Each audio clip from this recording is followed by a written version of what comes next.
Good evening, everyone. We're going to call the meeting of the City Commission regular meeting today, Tuesday, January 6th, to order. Roll call, please. Commissioner Markert. Here. Commissioner Casal. Here. Deputy Vice Mayor Burns. Here. We have a quorum. Thank you. Stand for the Pledge of Allegiance. I pledge allegiance to the flag of the United States of America and to the republic for which it stands, one nation, under God, indivisible, with liberty and justice for all. Thank you. You may be seated.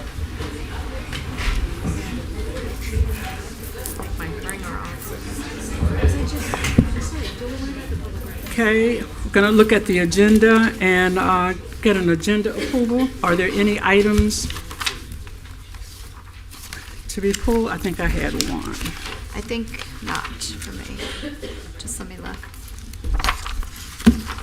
No, I'm good. Thank you. Okay, I did have one. 6K. I didn't find anything in the backup materials. I wanted to just get a discussion on that. So item 6K, I'd like to pull. 7AA.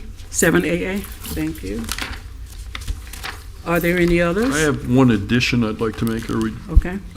We pulled the discussion around vice mayor, deputy vice mayor. That was originally on the agenda, and I would like us to talk about that. I think that's an important one for us to add, if we could have a discussion on that. Is it appropriate for that to be done at commissioner comments, city attorney, or where would we put that? Because it was an item that was pulled, I think you can maybe discuss it during commissioner comments, and then if there's consensus, we can put it on the next agenda. Okay, is that okay, Commissioner? Yeah, I mean, I'd like to do it sooner rather than later. I think it's a pretty important topic. You know, business continuity in the world today is really important. And we do have a vacancy, and I think it warrants a discussion sooner rather than later, absolutely. Okay, so you are... Why did it get pulled? So in speaking with Mr. Moore, my position was that it's at this point in time, because there's only 4 members of the commission, it's an unnecessary appointment. If you think about it, if the mayor and the vice mayor are not present for a meeting, there would be no meeting because there would be no quorum with 4 people. That would mean there's only 2 people at a meeting and we wouldn't be able to have a meeting. Now, in the event that we did select a 5th member of the commission to replace Commissioner Long, then the conversation would be poignant because you would have a need to potentially have a meeting if the mayor and the vice mayor were out. So my position was legally, it wasn't something that needed to be addressed. Furthermore, when you read the charter is very clear that if the vice mayor is absent, the deputy vice mayor, like we have today, assumes a role of the mayor Right. and the vice mayor. Okay, thank you. So are you still okay with bringing it up at your commissioner comments? I'll bring it up in comments, like, Okay. you know, and I apologize to those in the audience. I come out of the corporate world, and business continuity is always really important, particularly in the world we're in. It's a volatile world, and making sure that you've got governance in place if anything goes wrong at any point is really important for our city. So I think this is a topic we should discuss and figure out where we're going to go. And I think it can be a very delicate situation. It doesn't feel delicate right now because there's nothing burning. But if we were to get into Pun intended. but if something was, I can't use on fire now. All my adjectives are out. All of those burning conversations. But if there was I if there was a situation, if there was a situation that was, you know, potentially volatile for the city, we would want to make sure that we have a structure in place to be able to address it right away. Okay. That wouldn't be one where we want to not be ready. Okay. So we'll discuss it later, and then Okay, the that city works. attorney can weigh in on it as well. Okay, so 6K1 Thank is you. 7AA? Yes. Well, one moment. So 6K1, Commissioner, Deputy Vice Mayor, is the report of appealable land use. Is that the Right. one you meant to pull? I thought it was No, it's... with the ship. Oh, it was before. It's the Oh, one with the ship. It's the technical revision to the ship, the LHAP. Right. That is... Okay, I'm looking at mine. It's because these agendas keep changing literally within hours before the meetings, which causes complete chaos. 6I. So it's 6I instead of 6K. So 6I will be 7AA. Okay. All right. Can I get an approval with the So moved. changes? Need a second? Second. Okay. All in favor? Aye. Aye. Okay, thank you. Let's move on to presentations. Mr. Moore, we have a presentation by Ms. Bao. Are you going to introduce this? I'll be happy to initiate Okay. that. So I'll bring forth Education and External Opportunities Manager Janai Bowens. The City of Delray Beach recently instituted the Excellence in Education Pace Setters Award Program. It's actually a collaboration via the Office of the City Manager along with the Delray Beach Police Department, and we are pretty well attended this evening because a number of young people are being recognized via this effort, and parents and family members are here to support the young people's efforts. So with that, Ms. Bowens, if you would please facilitate the presentations, and that will take care of it. Thank you. Good afternoon. My name is Janai Bowens, Education and External Opportunities Manager, here to present this quarter's Pacesetter Award in collaboration with the City of Delray Beach's Police Department and our Chief of Police, Mr. Darrell Hunter. The Pacesetters Award is granted to students within Delray Beach Public Schools that demonstrate academic excellence, leadership, and civic responsibility. Each student winner is nominated by a teacher or school leader, the adults who see the hard work, attitude, and effort up close. Our student leaders are selected because they consistently show professionalism by treating others with respect, accountability by taking responsibility for their actions, consistency by doing their absolute best day after day, and engagement by showing up ready to learn and participate. Being a pace setter means our students lead by example. They set the pace for their classmates through their choices, work ethic, and commitment to excellence. We are incredibly proud of our Delray Beach pace setters. Keep setting the standard, keep believing in yourself, and keep moving forward because others are watching and learning from you. Congratulations, pace setters.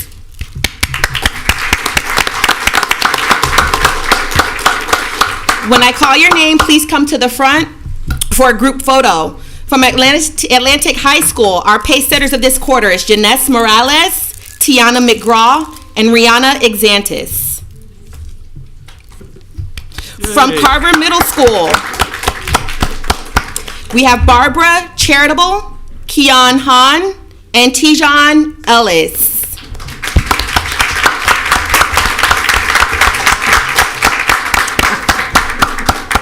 From Village Academy, we have Amaya Riggleman, Migoldi Montrose, and Layla Christopher.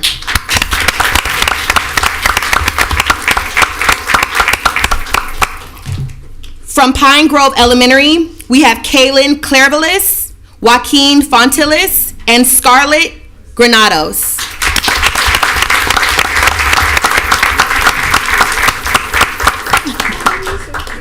From Orchard Elementary, we have Whitney Premier, Belins Adams, and Jonathan Joseph.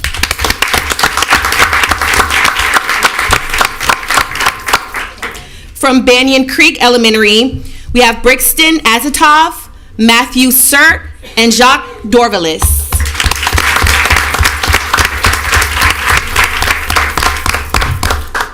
From SD Spady Elementary, we have Frederick Newton, Riley Duncan, and Jalen Franks.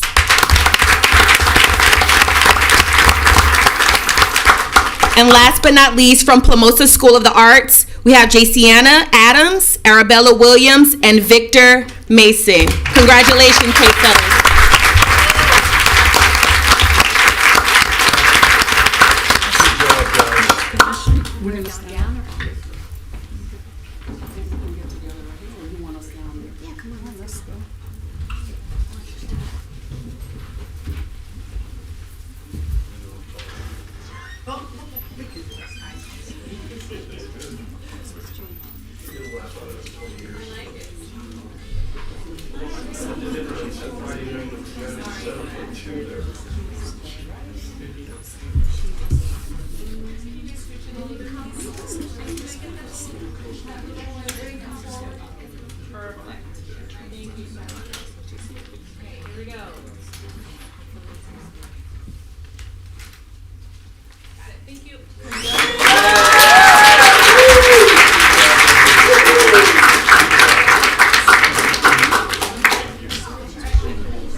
I think they're going out the door already.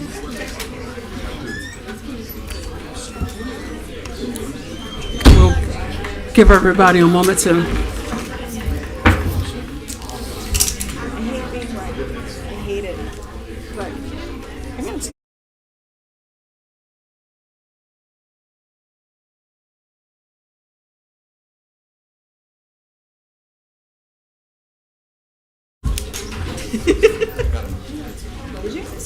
That is super fun. Okay, we are waiting for the. Oh shoot, did those kids come late? Before you,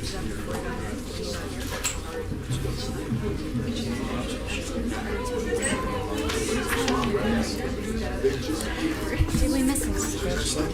Did we miss them? Oh, we should congratulate them super quick. Can we add two kids? We have some of our students, some of our Pacesetter Award winnees have just walked in, so we want to congratulate them as well. Did we want to get a picture? Yeah, Or let's do it. We need to do that? Okay, let's do that. What's their name? What is their name? What are your names? Oh, I don't have the list. Could you tell her your name and she can announce it?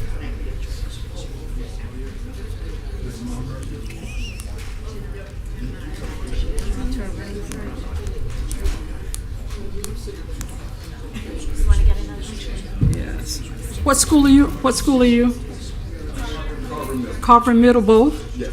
Okay, so we have these two students from Carver Middle. I think it's Kian Han and who's the second young man?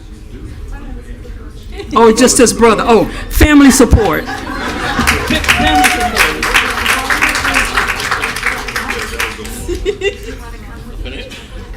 as well.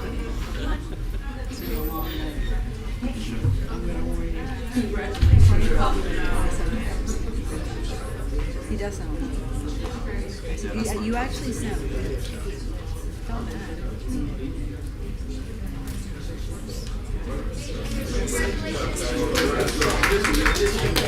Thank you. Oh, you did? Oh, good. Do you know? You have to. I go to some dance and they give you 20 minutes. Yeah, I didn't know that. Well, no, it's free. And they give you, yeah. But then they Okay, that was great. Great way to start out the new year. Absolutely. That's what I'm here for, Terry. Best way. Okay, next on our agenda, we have another presentation, the Sister Cities presentation. Ms. Moore? Yes, ma'am. Thank you, Madam Vice Mayor. So we have with us Dr. Daphne Anton on behalf of the Sister Cities Initiative, along with Pastor Tony Durant is with us as well. So they wish to offer a brief update in terms of opportunities for programming and vision moving forward in that regard. So if you all can please come forward to offer the brief presentation to the City Commission, that would be great. And welcome. Happy New Year. Thank you, and Happy New Year to everyone. Please excuse my voice. Oh, yes, but that's okay. I'm still thriving. I just would like to say thank you for opening the stage for us and for me and Tony, and we have Ashley, and then we have Max, all part of our board. And as we are here to truly share the pride that we have for Sister Cities, I have a very long slide, but we'll go through it really fast. I'd like to take this opportunity to introduce, for those who are not aware of all the wonderful things that Sister Cities have been doing for the past 49 years. Next year, 2027, will be 50 years that we're going to be celebrating in relation with Japan, Miyazu, Japan, and we're going to be doing some work in collaboration with Murakami Museum to really spotlight. Could you pull the mic closer to you? Oh, sorry. I'm closer. Thank you. I'm usually louder. And to truly spotlight all the wonderful relationship we've created with our 4 sister cities. As you can see up there, we have the flag of Japan, which was our first relation, 49 years. We have Moshi, Tanzania, that we just celebrated 25 years. Last year, we had the honor of hosting the ambassador to Tanzania here for the safari dinner and for the Global Alliance breakfast that we held, which the mayor and Mr. Terrence Mr. Moore was able to join us. And then we have Haiti, and followed by Italy. But this year's focus is going to be on Italy, so it's going to be really exciting. I'm going to go through the slides really fast. This is how I manage it. Okay. So just quick information about Sister City, and this slide could be made available if anyone would like to go through it more in depth. So this is talking about our Sister City relations. This is the mission of Sister City itself, and this information was taken from their website.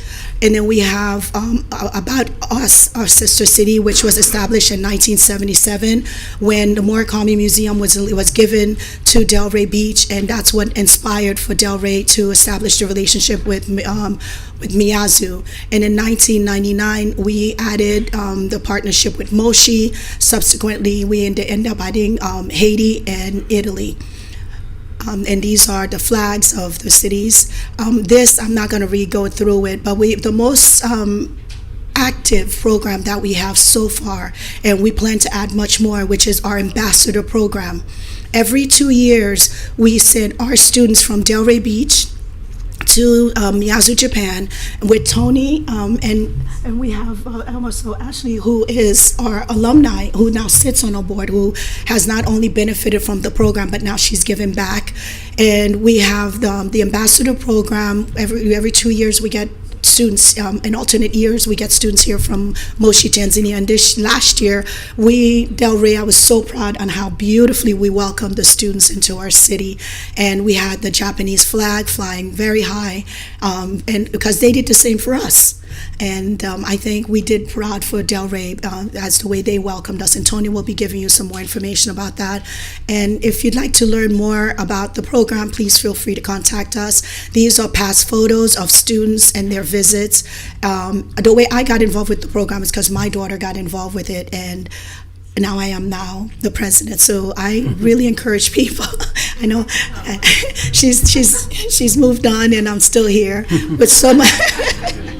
With pride and joy. I really believe in the program. I'm very big on international mindedness, because I really believe when we expose our students, our young minds to the world, they really deliver big.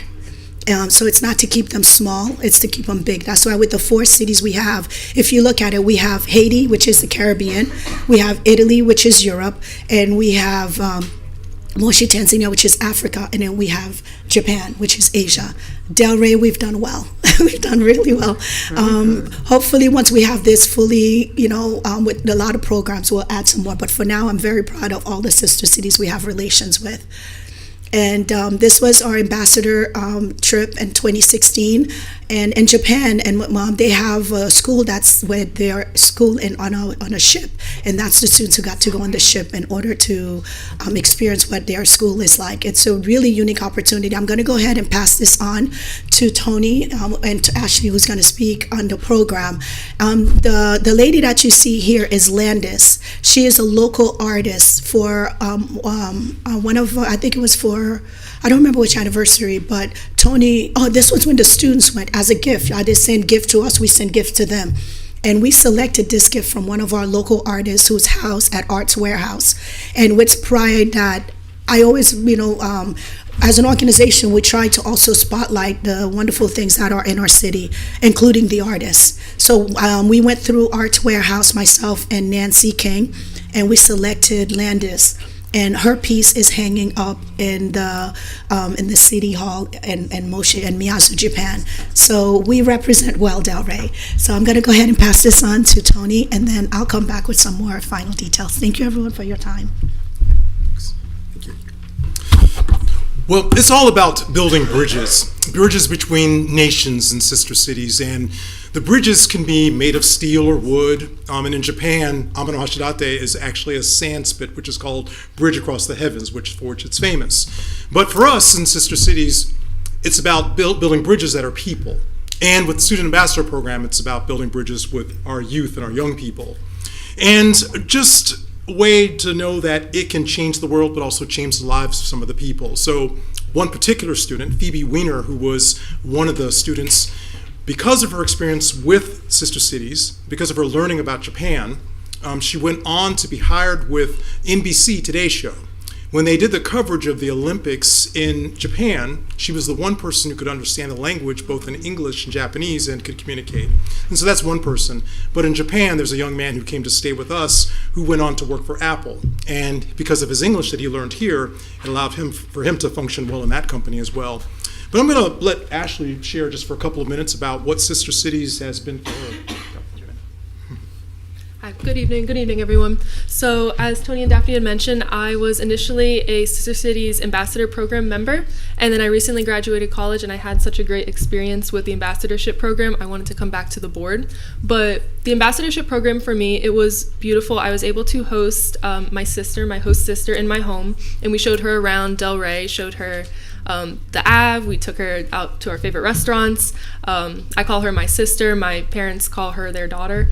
So that was a lovely experience. And then I was able to go over to Miyazu, Japan, and be hosted by my other sister and basically do the same thing that we got to do for my host sister here. So I got to explore Miyazu firsthand, go grocery shopping with them, go to their after school activities with them, and then also tour Kyoto as well. It's a beautiful historical city.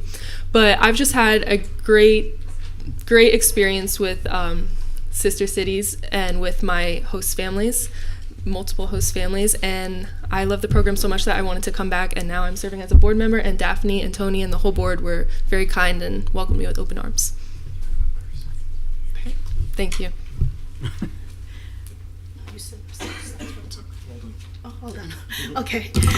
So what I'm going to do is, because I'm going to move on to, this was when the last visit that Delray did in Delray, and this is how they welcomed us with the pictures. This is when we welcomed our student, the Japanese students here in Delray. And oh my God, did Delray do proud.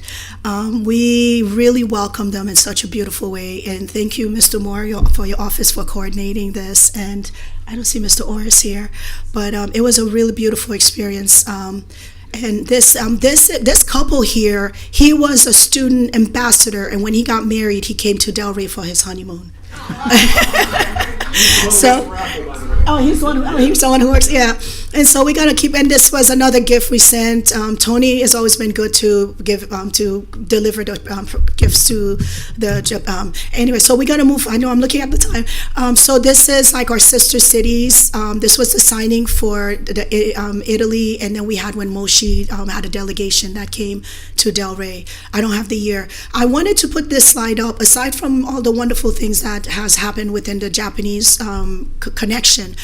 Delray may not know of this. I went to Haiti, and I went to Aken, Haiti, which is one of our sister cities. When I went there and I saw that their operating room had got caught on fire, what Sister City did is that I called around and I actually got a bed delivered to them in some medical supply on behalf of Delray Beach Sister Cities. So I wanted you guys to see what it looked like, and then what it looked like before. I don't have the after pictures because I had to coordinate for someone to deliver it to them. But just know that we made an impact in that hospital. And I cried when I heard a woman crying, and I knew she was possibly giving birth and knew there was not an operating room. So that was very personal. These are some of the programs we do. We had art exhibit that we do at Arts Warehouse, usually in May for Haitian Flag Day. The activity we do at Rotary. All these pictures are available. These are kids who learned how to do the traditional Tanzanian cloth, and they did that for our first Do Good Delray program. And this is the beautiful cloth that these kids made, and they're students from Plamosa. I, again, try to incorporate organizations in the community, because together we stand strong and we make a greater impact. And so this is our first Do Good Delray. So thank you. All right. Thank you, everyone, for your time. If you'd like to get access to the slides, you're more than welcome to it. And I just want to, so this is our youth program, just the last one that we did last year. And just want to thank everyone who helped made it possible. And this year we hope to expand it. Thank you, thank you. Such a great program. Is there, yes, Yeah. Commissioner Casal? Thanks. I had the opportunity, because Tony asked, and who can say no to Tony when he asks? I hosted a student for the first time from Japan. It was an absolutely amazing experience for my family, life-altering, I would argue. When you say sister, it truly does feel like you just acquired another child in your family. And we keep in touch weekly, and the child is going to flight attendant school because she hopes to come here one day, and I hope she does as well. And I asked you to come and do this presentation because before meeting Tony, I had no idea about this program, that we had it in the city, what it did, but more important, not only, I want people to understand that this is quite an amazing program and the value it provides to our students and students from all over the world, but also what are the needs? What do you need? Do you need volunteers? Do you need, if you could just talk for a moment about what you're looking for in the city. You know, you're here today to reach out and say this is what we need, because I want to help you. Yes, definitely. We need more volunteers, and we'd like people to, once they know about the program, to take the same pride that we do in the program. And I'd like to develop the youth leadership program because, again, it's investing in our youth. Right. The program was really amazing. We were fortunate enough to use this space at Old School Square, and the kids got to experience all four of our sister cities' culture. But all the program is rooted in self-image. Right. So it doesn't matter how I deliver it, I make sure that it's rooted in self-image, because that's what it's about. It's building the self-confidence and building the self of the youth, because that's how we build a future. Because they are the future. It's to invest in their mind, to invest in their being. So all the programs that we do in the youth leadership program enhance them and their confidence. Right. And if someone wants to volunteer, how do they contact you to volunteer? They could go on our website. Let me see where. Yeah, I don't know the by website. heart. So this is from the youth leadership program. This is the broad lines. It was so much we did last year. So much. This was from our dinner. We did. There's somewhere. Oh yeah, the Tanzania ambassador that came. Yeah, it's just so much. I really invite you guys to. This was the ambassador. And we had, that was Nambu and Shell who started the program and those are youth ambassador, team program there. I'm looking for the website. I can make that available. I think I'm going backwards. My apologies. That's okay. It might be on the first slide. If not, people should be able to just look on the internet, Sister Cities Delray Beach, and locate you. Yeah, and also this image you see here has been on the Sister City website promoting their young artist program, and the artists from this came from Atlantic High School. So Delray, we make an impact. We make an impact. That image right there has been on their website since when? That was like since 2016 when she won that. Yeah. So yeah, we're making an impact. Okay. All right. Thank you.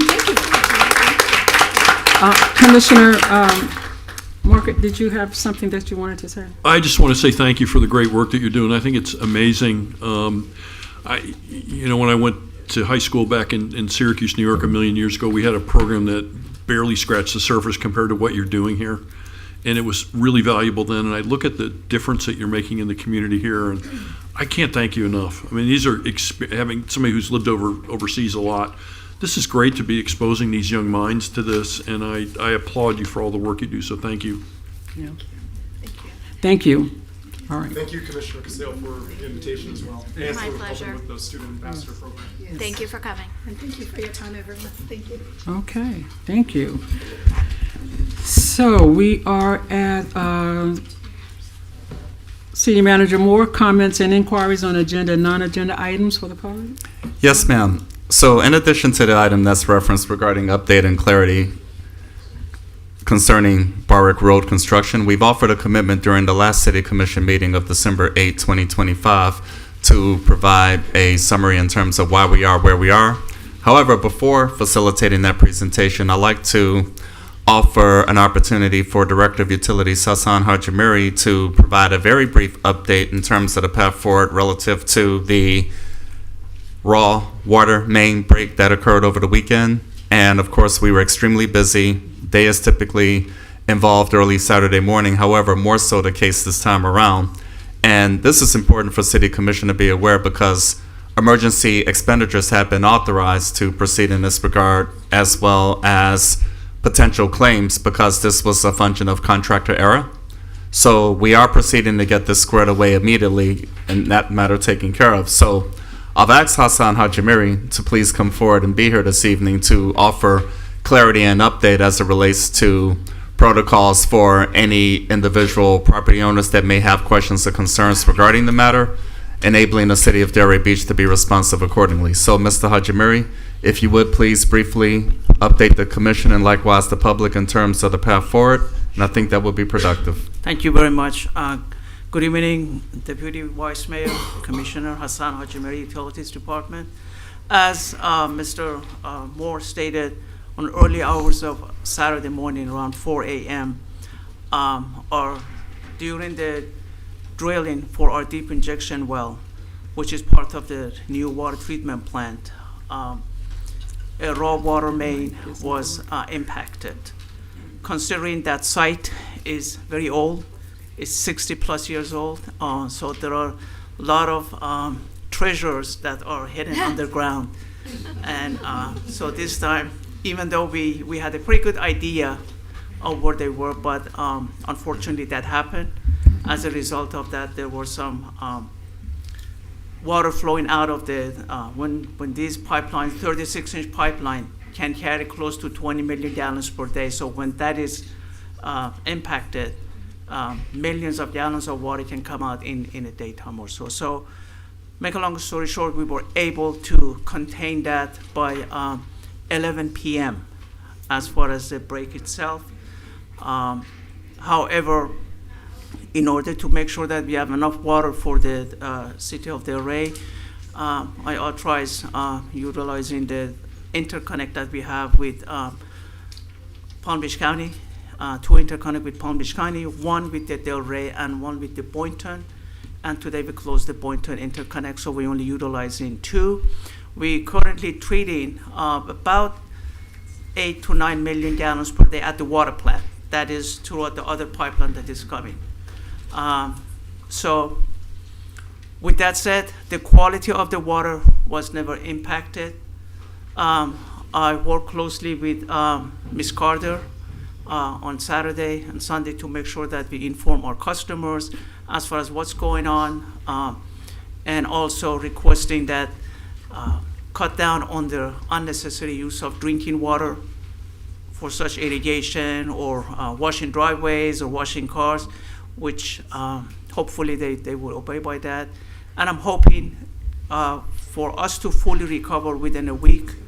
There are also some other damages not directly related to this for our raw water main in Catherine Strong Park, that we're working on that also.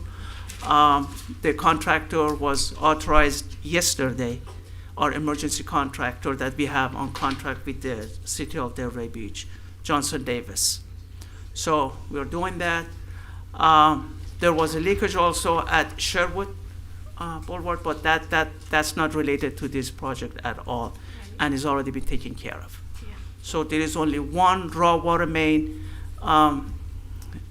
impacted at Catherine Strong Park, and also at the treatment plant site, we're trying to replace some of the defective valves that they were there that we discovered after this event. So hopefully we don't have to deal with this for many, many years to come. But again, I want to ensure that the water quality was not impacted. It's the same water as we're drinking before. And we went on the free chlorine burn. We were supposed to go on free chlorine burn, or we call them chlorine maintenance, on Monday, but I had to expedite that on Friday because Palm Beach County was on a chlorine burn, and so work closely with the Department of Health, and they agreed to do that, and that's what we are in. So if there's any question, I'll be more than happy to entertain. I was going to ask about the Catherine Strong, but you covered that. So are there any questions that you have? No, I would Commissioner Purcell? say that, these things unfortunately do happen, and but I always, whenever I get a text from you about an emergency, I never worry because I know you have it under control, and I always appreciate you, Mr. Hajimiri. Thank you. Commissioner Martin. Yeah, and I also, I'm not a water expert by any means, but it was great for me to see that we have these cooperative agreements with our sister cities. That's really smart urban planning for all of us to have a backup if something goes wrong. So I was glad that Palm Beach County and, is it Boca? Boca That Raton, yes. they were willing to cooperate and help us out in our moment of need. And I'd like to say that we'll be there if turnabout's fair play, if they have an issue in the future. It is part of running the utilities. Yeah, I mean, any it's great. utilities as you go, you have to have an interconnect because you never know.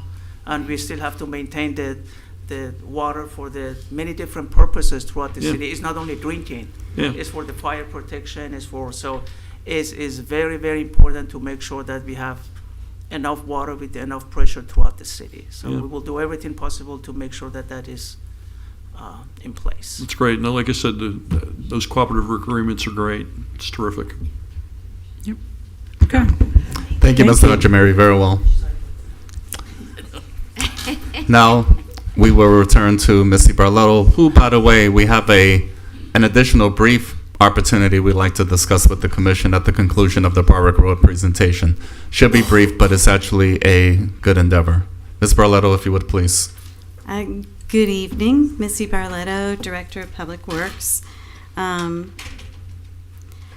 I wanted to go over, we've had several meetings where we've had residents of the streets off of Barwick Road come and complain about turn radii and things that are not exactly the way that they expected it to be. And so I wanted to come and clarify some of the things that are happening out there. That roadway is changing. It's different than what it was before.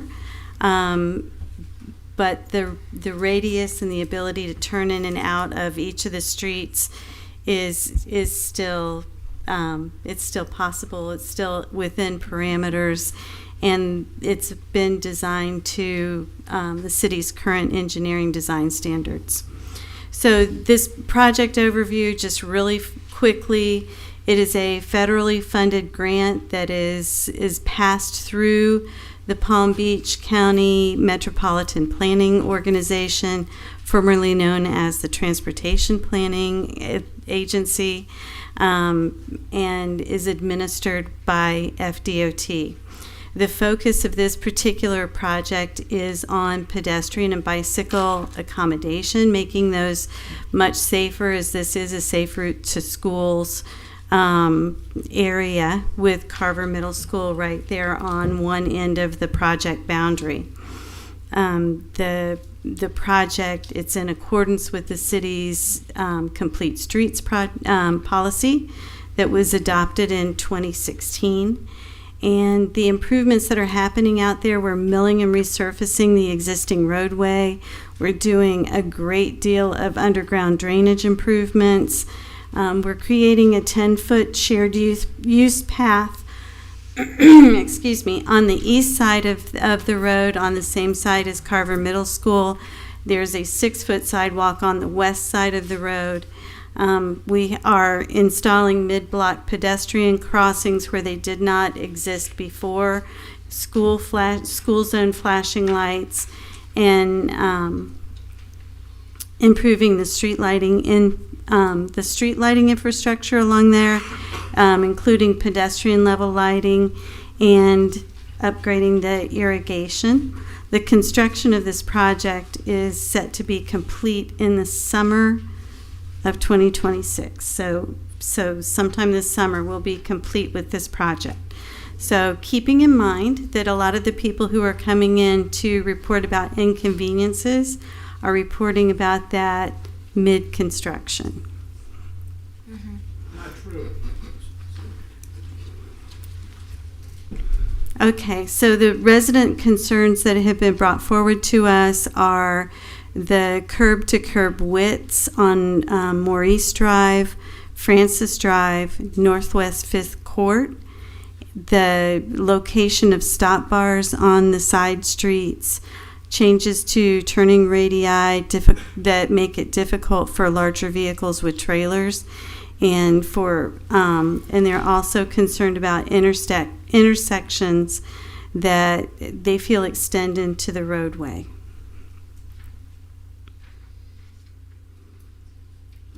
So these are the engineering design standards.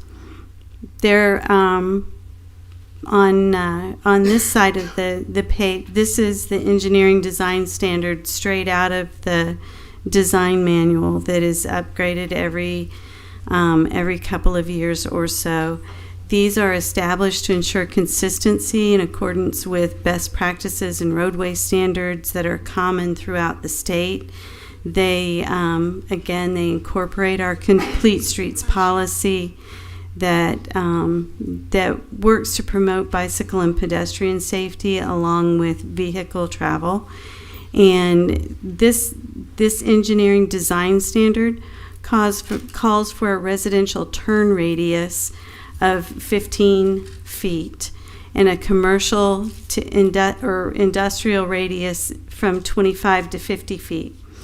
In this area on Maurice Drive, the turn radius before the project, the radius was 29 to 30 feet, which would have fallen into the commercial and industrial range. The constructed radius will be at 15 feet. The same with Francis Drive. The prior radius was 28 and 27 feet, depending on which corner. It also will go to 15 feet. And on Northwest 5th Court, which is on the opposite end down by Lake Ida Road, those turn radius were 30 and 39 feet on one side. So they were quite wide and quite long. What a very broad turning radius like that does is it creates a longer crosswalk where pedestrians are in the roadway for a longer period of time, which is why in a residential neighborhood we shorten up that turn radius to make the shorter crosswalk to improve pedestrian safety. This is a picture of constructed Maurice Drive. The construction here on the east side of the roadway has been completed.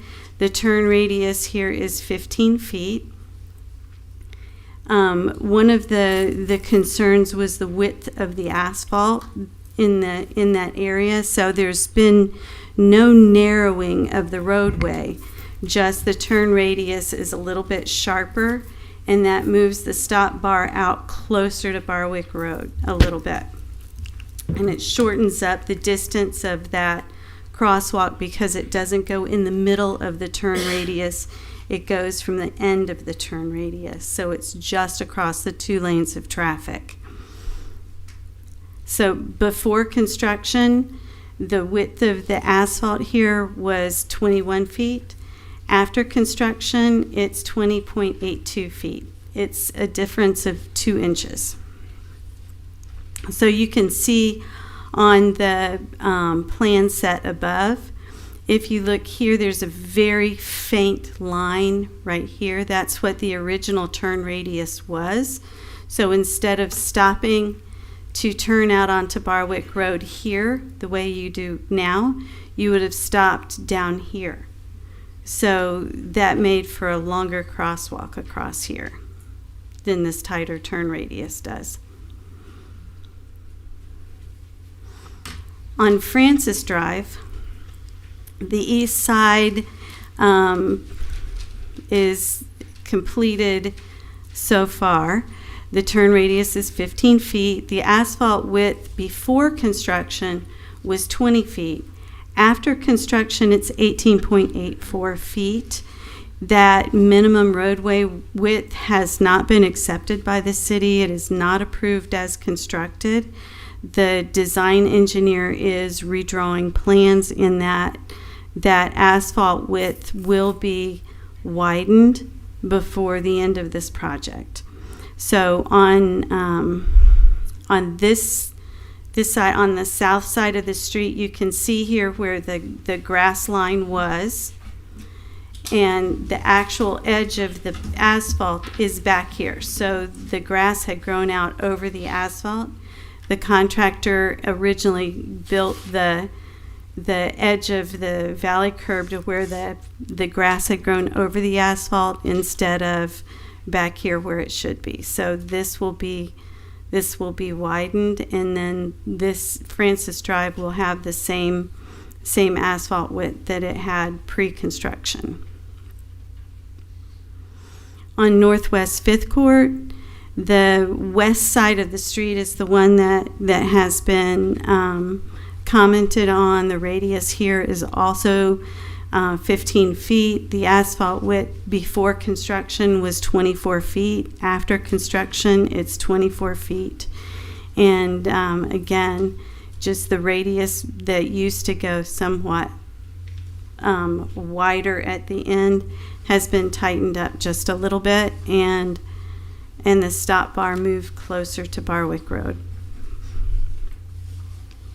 So some of the additional information about the project, the pavement, as you can see in the prior pictures, there's a drop between the edge of the valley gutter and the existing pavement. By the time that the project has been completed and all of the asphalt has been laid, that will be level. There won't be a lip there. Stop bar locations are going to be moved forward closer to Barwick Road to adjust for the shorter turn radius. A fire apparatus has been out to the area and is able to navigate all of the turns. The project website, if you want to go and take a look at project pictures, is barwickproject.com.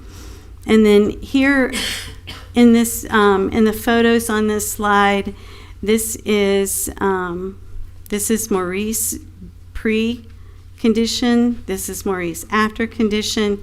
And one of the public speakers had asked us to go out there and take pictures of cars in the intersection, making the turns to see if it was possible for them to do that. This bottom picture is that delivery on that request. So if you have any questions about what's going on with the project, I'm happy to answer them. Okay, thank you. So I'm understanding that adjustments are going to be made prior to the ending in summer 2026. The lip is going to be removed. Northwest 5th Court is going to have some adjustments. Francis Drive. Only Francis Drive is going to have adjustments. The other ones Maurice are Drive built as designed. Right, okay. All right, thank you. Commissioner Market, you have any questions? Nothing further. No, I have no questions because you answered them. And in the pictures, it does, I think when the construction is happening, sometimes but if you see the pictures, the way the road is lining up, it's no more narrow than it was.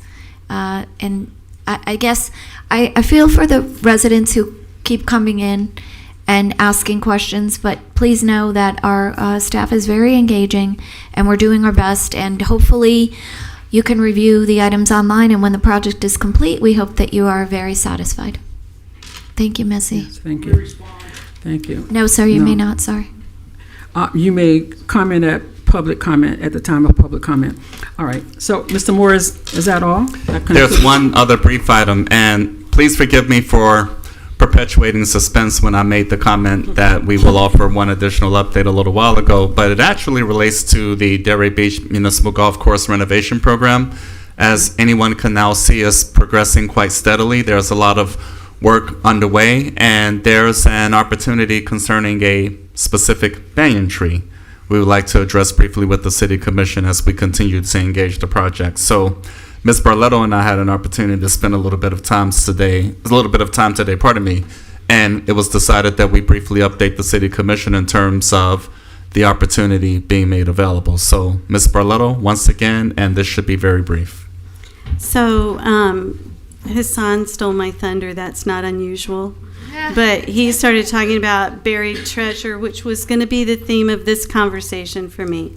I don't very often come to you in the middle of building a project where I have found buried treasure.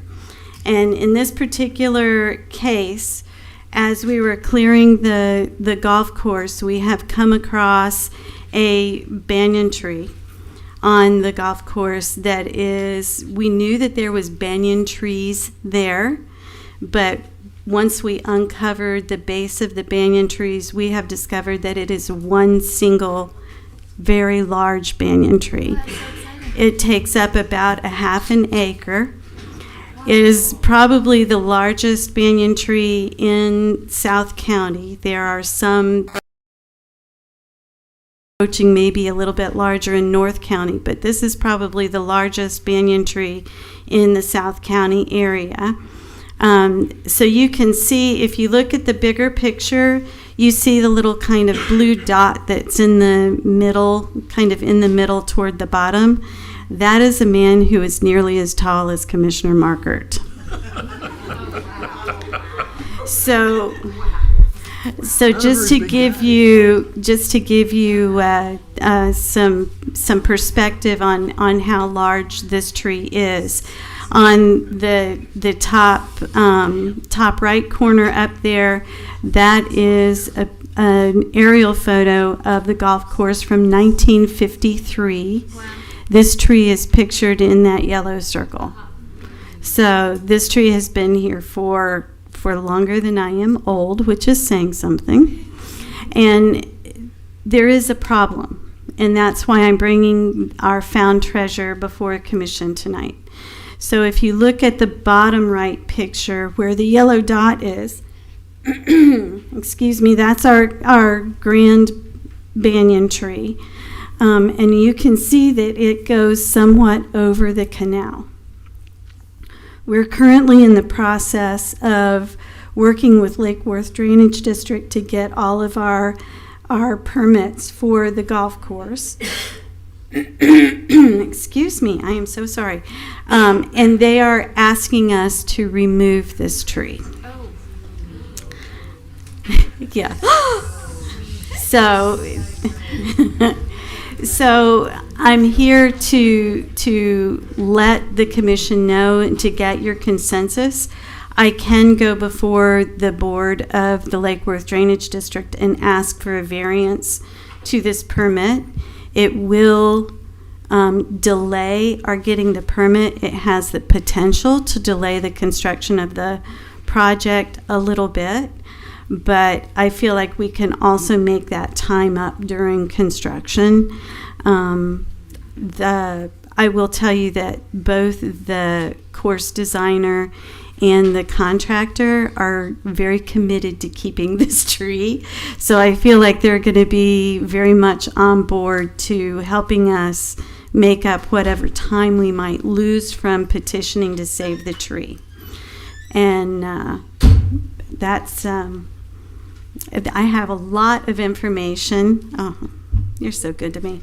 I have a lot of information about the tree. We've had an arborist go out and check it to make sure that it's in good enough health for us to fight for it. Mm-hmm. It is in good health. It is. It has a robust canopy.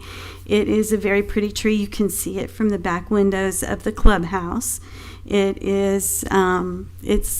It's in good shape. The arborist that looked at it feels like it may be a candidate for a Florida Forest Service Champion Tree Award. And if we get the opportunity to keep this tree, then we can pursue that designation. The implications financially for keeping the tree, the things that we are going to be required to do by the Lake Worth Drainage District is that should we have a major storm that knocks the tree over into the canal, we have to commit to removing the tree immediately, which of course we would do anyway because that's protecting the health and safety of our residents. but that will mean that we will probably have to add a codicil to our debris removal contract, which I don't think is going to be a big deal. But I wouldn't be transparent if I didn't tell you all of the potential repercussions from Time and cost. yeah. Right. I think they're doable, but Ms. that's just Ms. my Barletto, opinion. Yeah, I'm all for it. I just wanted to just make a comment on the timeline of the project. Oh, I thought this was on. I apologize. That just as a note, the construction crews are working at like an incredible pace right now. So like even more so to your point about any delays or stuff that like there are 3 crews that started this all at once. They made tremendous progress right away here in December. So I'm confident that the project will roll right along with minimal timing issues as well. So I think it's an opportunity. Okay. Well, you have two, Yeah, Commissioner Margaret? You want to save this tree? I have a question. How many times has this tree stopped your ball from going into the water, Sam? Because there's more to this, I never I'm hit sure. it toward the water, Mr. Marker. Yeah, I know. I've never hit this tree either. Oh, No, God. but to her comments earlier, the interesting part was it didn't appear to be one tree. Yeah, it's You know, crazy. With the other Yeah. foliage and trees in front of it as we cleared away, we were all surprised that it wasn't just a row of trees, that it was Right. one big tree, yeah. It's beautiful. So another way to give you some perspective on exactly how big this tree is, if you see the row of parallel laying on the ground things that are in front of the tree, those are telephone poles. Oh, wow. That's how large this tree is, and the roots have gone all up around them. We have some really beautiful pictures of it. It looks like the roots are holding the phone poles in their hands. It's very cool. Save the tree. This is a no-brainer. Yeah. Yeah. And I would You say, have a consensus to yeah, do this? and if I may, super quick, thank you. I was over there, and the progress, it's Yeah. unbelievable how quickly they're moving. So I agree with you. The time, I know it's both of you. It's all of you. Thank you all. Thank you. Okay. Ms. Moore? I yield at this time. Thank you, ma'am. Thank you. All right.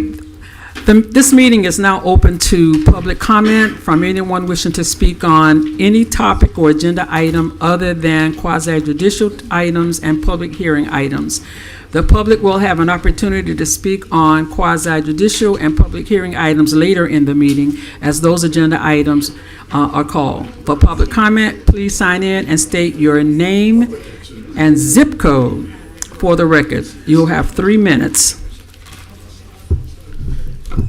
Montre Bennett 33444. Thank y'all for saving the tree. I thought I was gonna have to go out there and hug the tree.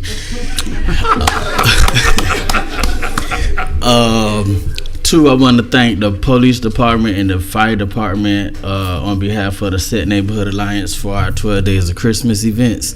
The police chief and the fire chief brought Santa Claus to the block party, and they also allowed one of the fellow officers to be Santa Claus at the pajama block party.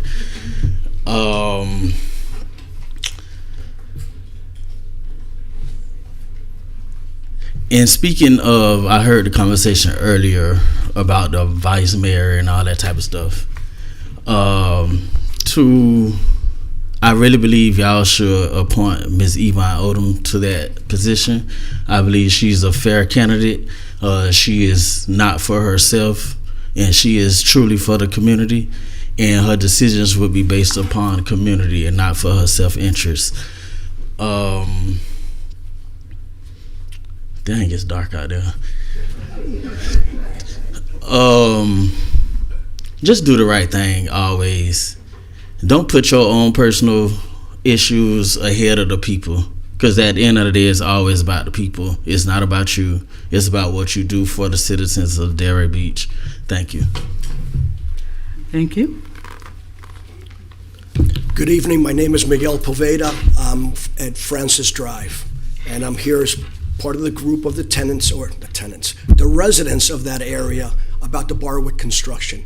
I was here on December 8th, and I spoke. You may not remember me. I had a beard at the time, but Christmas is over, so I shaved. I don't work anymore on the 25th. We're here on a serious note. We're really concerned about what's going on. Now, I do appreciate Ms. Barletto speaking and saying that there are going to be changes on Francis Drive. Both Maurice and Francis have been restricted with the access. But Francis is really tight. And I think that even the videos or the pictures do not show the amount of extreme change to the radius of turning in that intersection. I would like to see someone go there in person. I spoke to Mr. Moore last month. Thank you very much for your time. I appreciate it. And the thing is, I'm glad, I got to commend you. I'm glad that you're doing something about it and you're addressing the issue, which was my real concern at first, that nobody cared. And apparently we are in the county, not in the city. So I feel like the redheaded stepchild all the time when I'm there because we're being ignored. But it's taken up quite a bit of room for the turning radius. And it's not just an inconvenience. It is an inconvenience, but it's really a safety issue.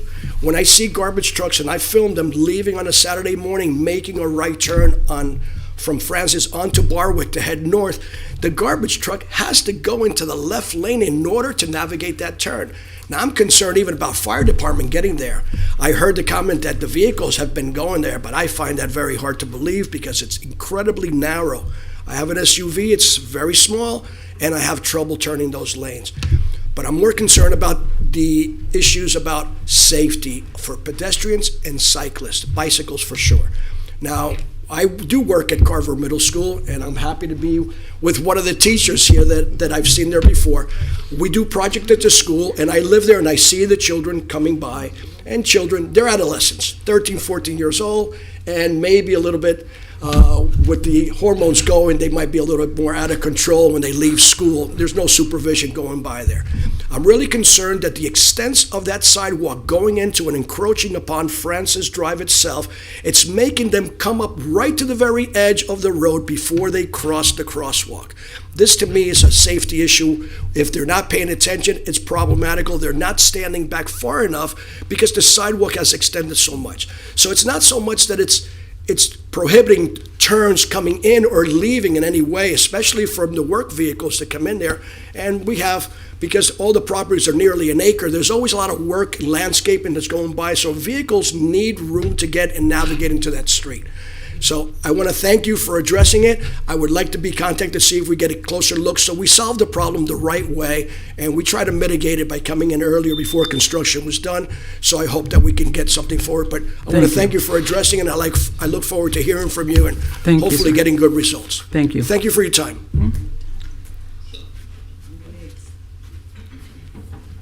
Hi, Michael Wendt, Delray Beach. I brought two books. I brought one book that I was doing business development. I especially brought it for you to show it to you, okay? Okay. I'll pass it down so you can see how much work it takes to develop a business.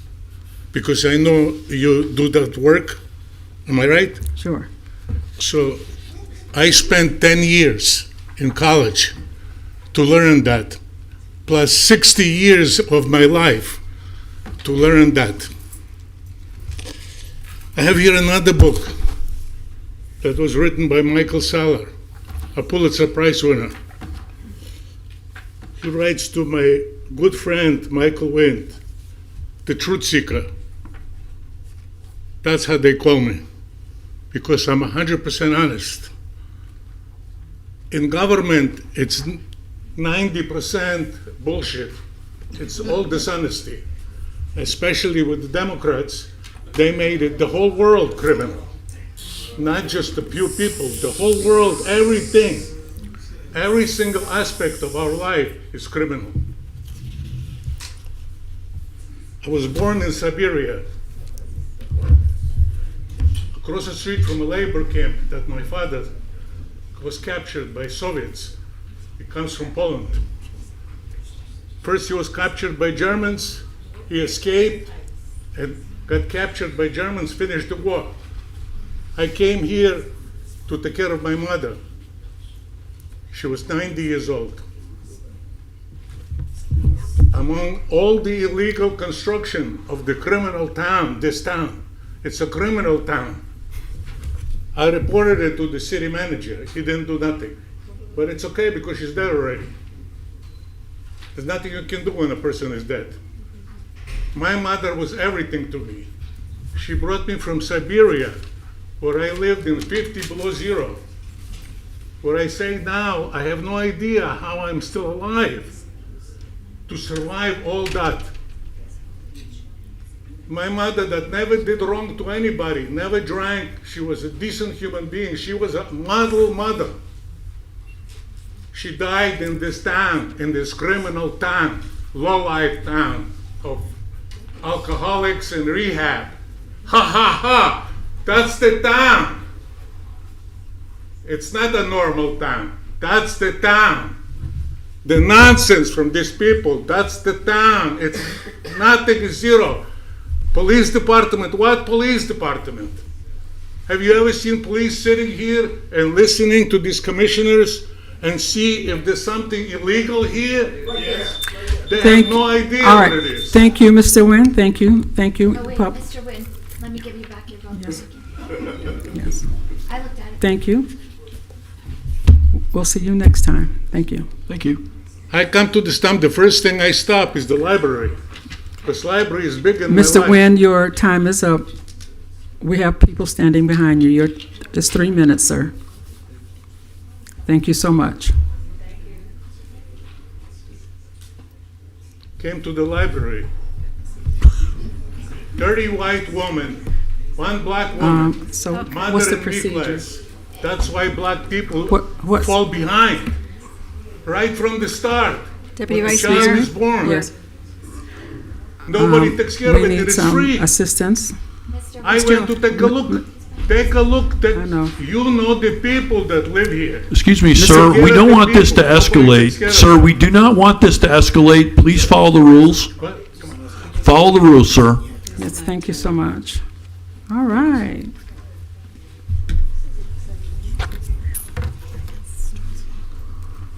Anticlimactic, that's okay. Good evening.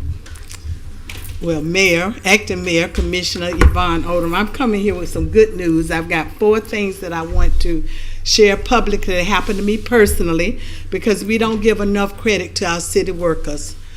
My husband and I have been in my house for well over 40 years, and you know as 40 years go by, the water line is rotted. Anyway, everything sank, and a crew came out. I wasn't there, but my daughter videotaped it.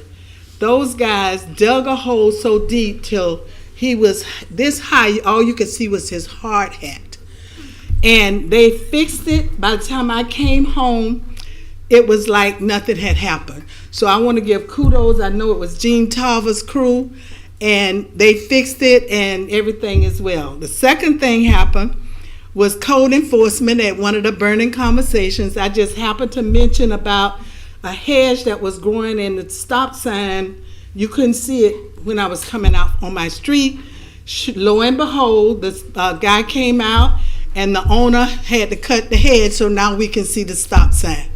The third thing was today, the water department, my neighbor of over 40 years, and he's not a very nice person. And so I told him, look, I'll go down to the water department and help you get this straight. So we did that.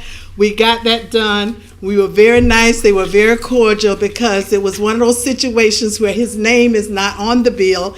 And you know you have to follow protocol. And sometimes our citizens don't understand that. So I want to give kudos to those ladies in the water department and my good friend Terrence, who was like intervening. And the last thing, I don't know if I should say this though. You started. I'm going to say it anyway. But I was going on my street and I was speeding. I didn't know I was speeding. Oh! And a young officer came and he called me by my name. And I'm like, how you know my name so good? He said, Miss Odom, you taught me at middle school. But he was very nice and he reminded me of the speed limit on my own street. So kudos to, I don't see Mr. Hutter here, but he was very nice.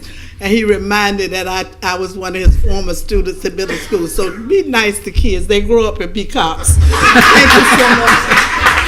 Thank you. That's a great story. Good evening, everybody. Ed McCall, Maurice Drive. And this is a question maybe for Ms. Barletto can address. When you go up Barwick Road, north of Maurice and Francis, up further, the sidewalk goes straight. And right now there's a curb that's angled out into Barwick Road. Now, maybe that's going to be corrected, but it's a weird thing right now. You're driving up there, and all of a sudden, here comes this concrete coming at you in the road. So maybe the road's going to straighten out or something, but it's right now it's kind of weird the way it sticks out. And I agree with the turning radius. It is very dangerous trying to get out, and you're going out into the other lane right now. Hope that gets corrected. And thank you for the update. Greg Page, also Francis Drive 3445. Yep, concur with them. Your name again, sir? Greg Page. The same situation, just concur. They both had the points that I was going to mention. We do pull out into the oncoming traffic when we go north out of Francis Drive.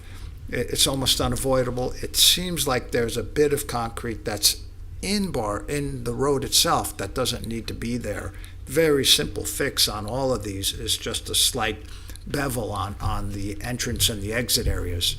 And also, he just mentioned that part on, and I don't know why they can't do a straight line down Barwick Road, how the concrete comes out into the road and then jets back later, and then straight lines are much easier to navigate, I think.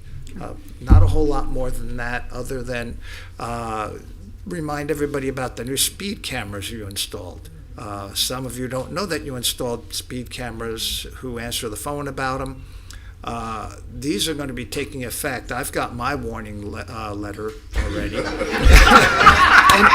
and I appreciate it's a warning letter, because I had no idea that I was doing 45 and a 30, which I wasn't, which I immediately got back to you guys to let you know there might be some calibration before you go live with this. That's needed. It's almost impossible to do 45 where it happened by Trinity. But now I'm aware there's at Carver and at Banyan the same setup. Also, there's no posting of time on school. So I was told, well, go about a half hour before, half hour after. Stay at the lower speed. Don't worry about the flashing light. If the light's not flashing, still reduce the speed. Everybody needs to be clear on that because there's going to be a lot of tickets given out. So that's the news. Thank you, sir. I saw one of the signs has the time on it. Good evening. Good evening. I'd like to wish everyone a happy and, Shirley Johnson, 33483. Happy and prosperous New Year to one and all. A city is known by many things. A few are harmony on the legislative body and leadership in the executive branch. You know best the status of each. I wish to express my dismay on how the residents were treated during the recent raw water main break on Southwest 4th Avenue corridor. When were the residents informed? Full disclosure, I'm a member of St. Matthew's Episcopal Church, which is located at Southwest 4th Avenue and 3rd Street. Again, when were the residents informed? I tried to do a timeline, but did not have very much success. What I had to work with was, did the break occur? When did the break occur? Saturday on the 3rd of January at 12:36 p.m., messages began to my phone about water around the church, again at Southwest 4th Avenue and Southwest 3rd Street. Number 2, a resident of a different community actually drove through on 4th Avenue from Linton North all the way to 3rd Street without any encumbrances, signs, banners. Usually when there's an emergency that's set up and no through traffic is allowed. There was nothing. I don't know when it was fixed. I don't know when the water went down, but anyone who came through that might have been a little taken aback because there's water in the roadway.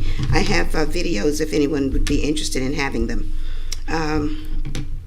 Were the residents on 4th Avenue given immediate information about the water? Because from what I can understand, the street was very flooded, and I don't know how far it went into onto their property. When I got my notice from the city, and I failed to write the time down, it said Crisis 24. I did not recognize what that was. Have there been 23 others that I missed, or is this some kind of new thing that you're working on? What is Crisis 24? Was the water contaminated? I hear that it was very odorous and very dark. I don't know, but I did find out that the health department has been contacted about it. Now, for financial responsibility, I hope that the city chose a contractor who is experienced in cities that are over 100 years old. We don't know what's in the ground anywhere in this city. We need to have a thorough, and I don't want to say thank you. Thank you. And Commissioner, Mr. Hajimiri gave a presentation. You missed it right just before you came in, so I'm going to ask him to update you on. I arrived just as he was starting it. Okay, good. Yes, okay, thank you. I heard most of it. I'm a little surprised that, first of all, let me thank the city workers because they need to be compensated. Thank you. Thank you.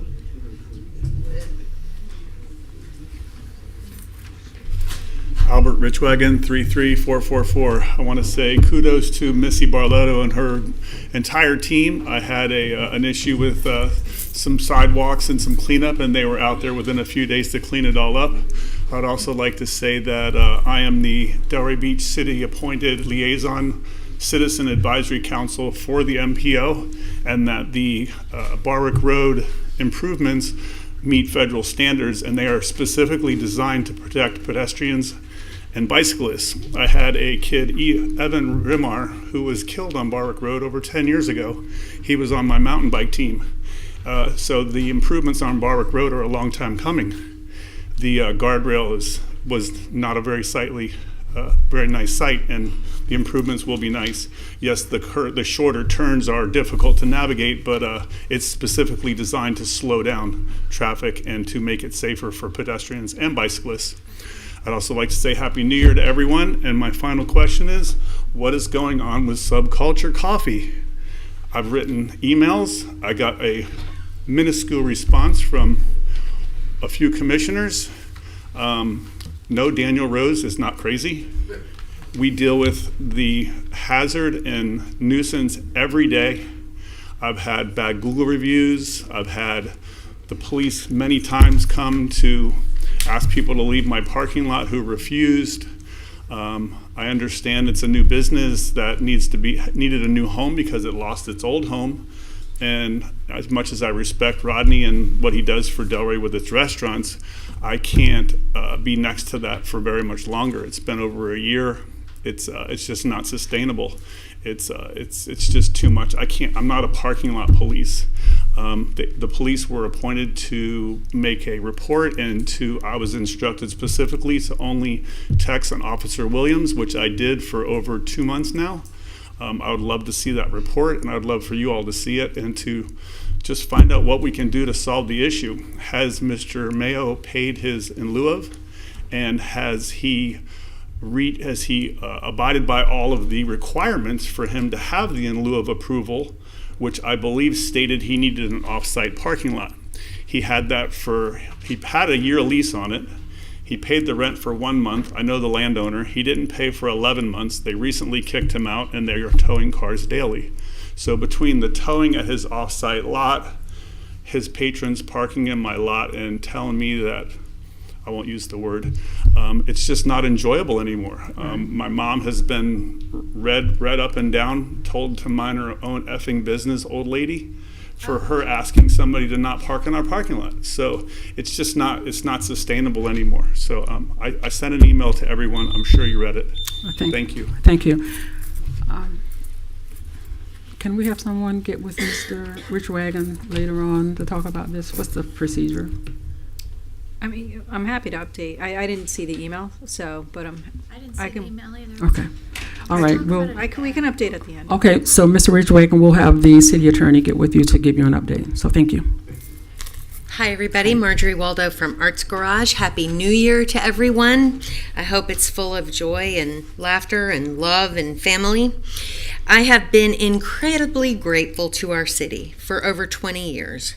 I've lived here since 1999 and worked in the city since 2002, as I have never known a municipality that is as committed and passionate about the people and businesses that make up our community as you all are. I feel especially thankful as I make this public comment for your continued support of Arts Garage. We have executed our funding agreement for 25-26 and we have received our payment.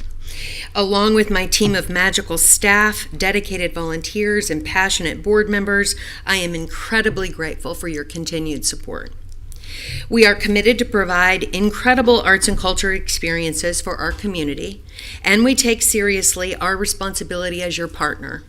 Thank you for trusting us to execute Delray Beach's long-standing vision of a vibrant arts and culture community. We promise to work hard at the role we have in Delray Beach, making you proud and happy that you have invested in Arts Garage. As an update to our Artist in Residence series, Arts Garage has provided more than 200 seniors access to 13 comedy, music, and theater performances, including shows like Ann Hampton Callaway, Jazz Diva Divine, Cece Tennille, a soul diva divine, Nestor Torres, a Latin jazz superstar, several professional comedians, and multiple theater productions. I believe Deputy Vice Mayor Burns left me great reviews on Google about one of them. Was it Cece Tennille? Yes, it was. Yeah, she's amazing. Anyway, one of the participants has said it was a behind-the-curtain Oz experience, and another one said it was so intimate and special. Also, through a partnership with Palm Beach County Community Services Department, Division of Senior and Veteran Services, our senior series has brought the arts to seniors and dementia and Alzheimer community members, nearly 300 participants in December alone.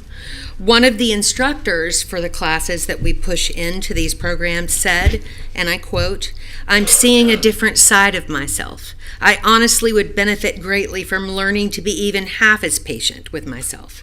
And I just think it's powerful to make a difference even for just 1 hour a week." Thank you all for making so much happen in our community through Arts Garage. I'm incredibly grateful for the support. Thank you. Thank you.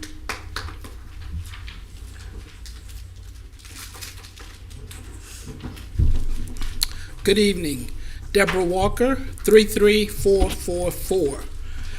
Mrs. Mildred Govan Livingston will be reaching the golden age of 99 on January 31st, 2026. Mrs. Livingston has been a resident of Delray for well over 50 years. She is a member of St. Paul AME Church and was my hairdresser when I was growing up as a child here in Delray. I am here this afternoon to ask this commission and the mayor to support the fire department and the police department participation in a drive-by birthday celebration. Mrs. Livingston lives at 429 Southwest 15th Avenue, and this surprise is being sponsored by the members of my church. We know the celebration will be enhanced by involving our police and fire departments. Your support of this endeavor is what makes Delray Beach the, quote, all-American city. I am also here this afternoon to say that I support Mrs. Yvonne Odom being appointed as the 4th commissioner here in Delray. Thank you very much. Thank you. All right, Reggie Cox, 33444. So we were passing out books earlier, so if you want to post them. I mean, y'all did accept it. But don't worry about it. It'll be in the media. It'll be on social media.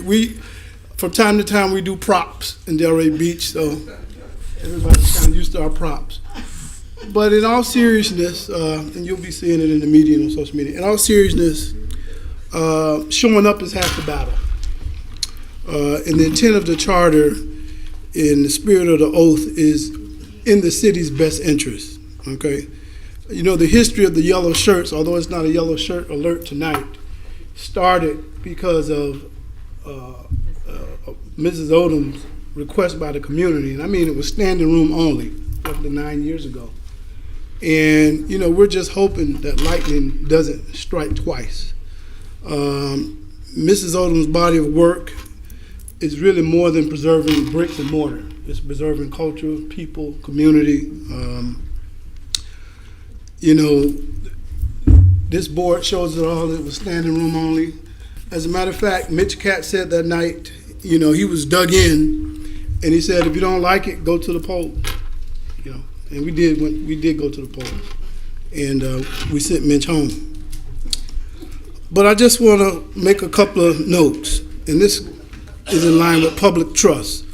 On November 18th, the commission, the direction was, you know, you do what you want. You know, with this appointment, it's up to you all. You do what you want. On December 8th, you all did vote. It was 2-2, but it was no discussion. It was a motion and for who you wanted, and it was just no discussion. We do think the people deserve some type of discussion on these in this important appointments. It was stated to be 1-6. It's not on the agenda tonight. We understand it's on the 20th. We'll be back. So we think it deserves a discussion. We strongly urge you to forget the politics. We are here today, and we will be back on the 20th. We care. We want what is right. We want the best leverage for economic development in Delray Beach. We deserve a full commission in all aspects. Mrs. Odom didn't take her ball and go home. So please open the door and let her in. Please honor her legacy, honor your oath, honor the charter, and honor Delray Beach. Thank you. Thank you.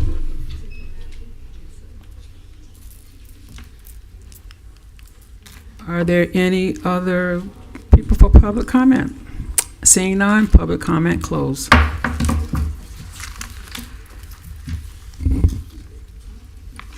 Okay, the consent agenda.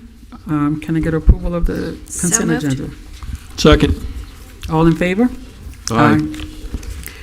Okay, City Commission meeting minutes. Deputy Vice Mayor? Consent. Now we're on 7AA, which Yeah. was the item that you pulled. Okay, 7AA. That's your item. Okay. So I wanted to pull this, I didn't see any backup on this when I was looking over my notes, so I just wanted to get an explanation of this revision. It says technical revision to the policy. Hello, good evening. I'm Jerry Pryor. I'm the Director of Neighborhood and Community Services, and I'm going to take this opportunity, if you don't mind, to introduce to you Tavares Parks. Tavares Parks is the fairly new administrator that's overseeing the neighborhood services programming and all of the CDBG, housing, SHIP, all the community grants. So I'm going to let Mr. Tavares Parks give you some of the technical revisions that they've done through the LHAP and through the committee. So you got to push the button there. It doesn't move. When you say who has done the revisions? Nobody is this the has. state? We're requesting to do the revision. Oh, okay.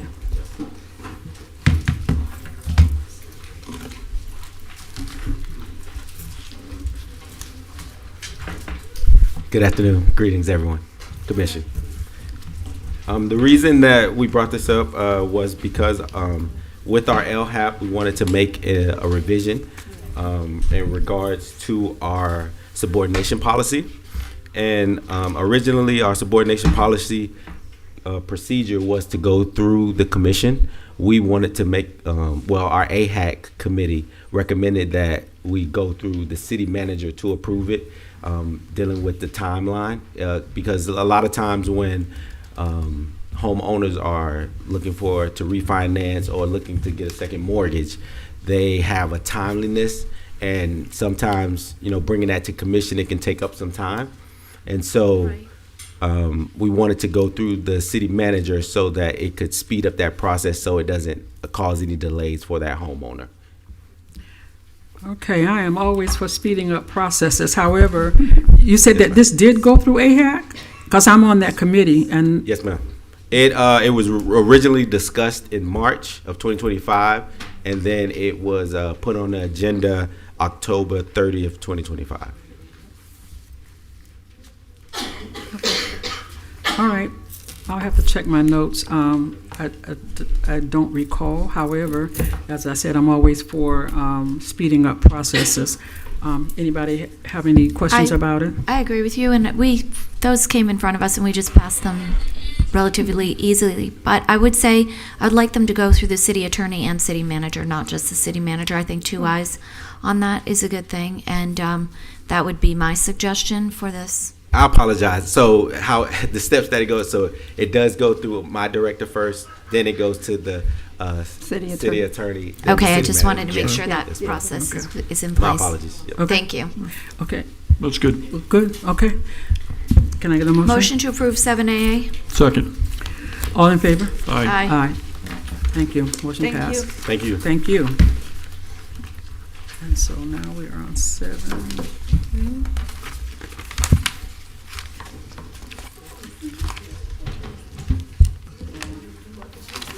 We are now on the regular agenda, Yes. 7A. Correct. Resolution 1626. Do you want me to read it into the record? Yes, please. A resolution of the City Commission of the City of Delray Beach, Florida, allowing Jack Warner to retain his seat on the Firefighters Retirement System Board of Trustees, providing an effective date and further purposes. And Lisa Castronova from the Finance Department is here to make a presentation. Okay, thank you. Sorry. Am I on this mic? Okay. I was requested to be here because I was told this item was going to be. Could you speak into the mic? I'm sorry. The microphone. Thank you. I'm sorry. Good evening, Commissioners. Happy New Year. Thanks.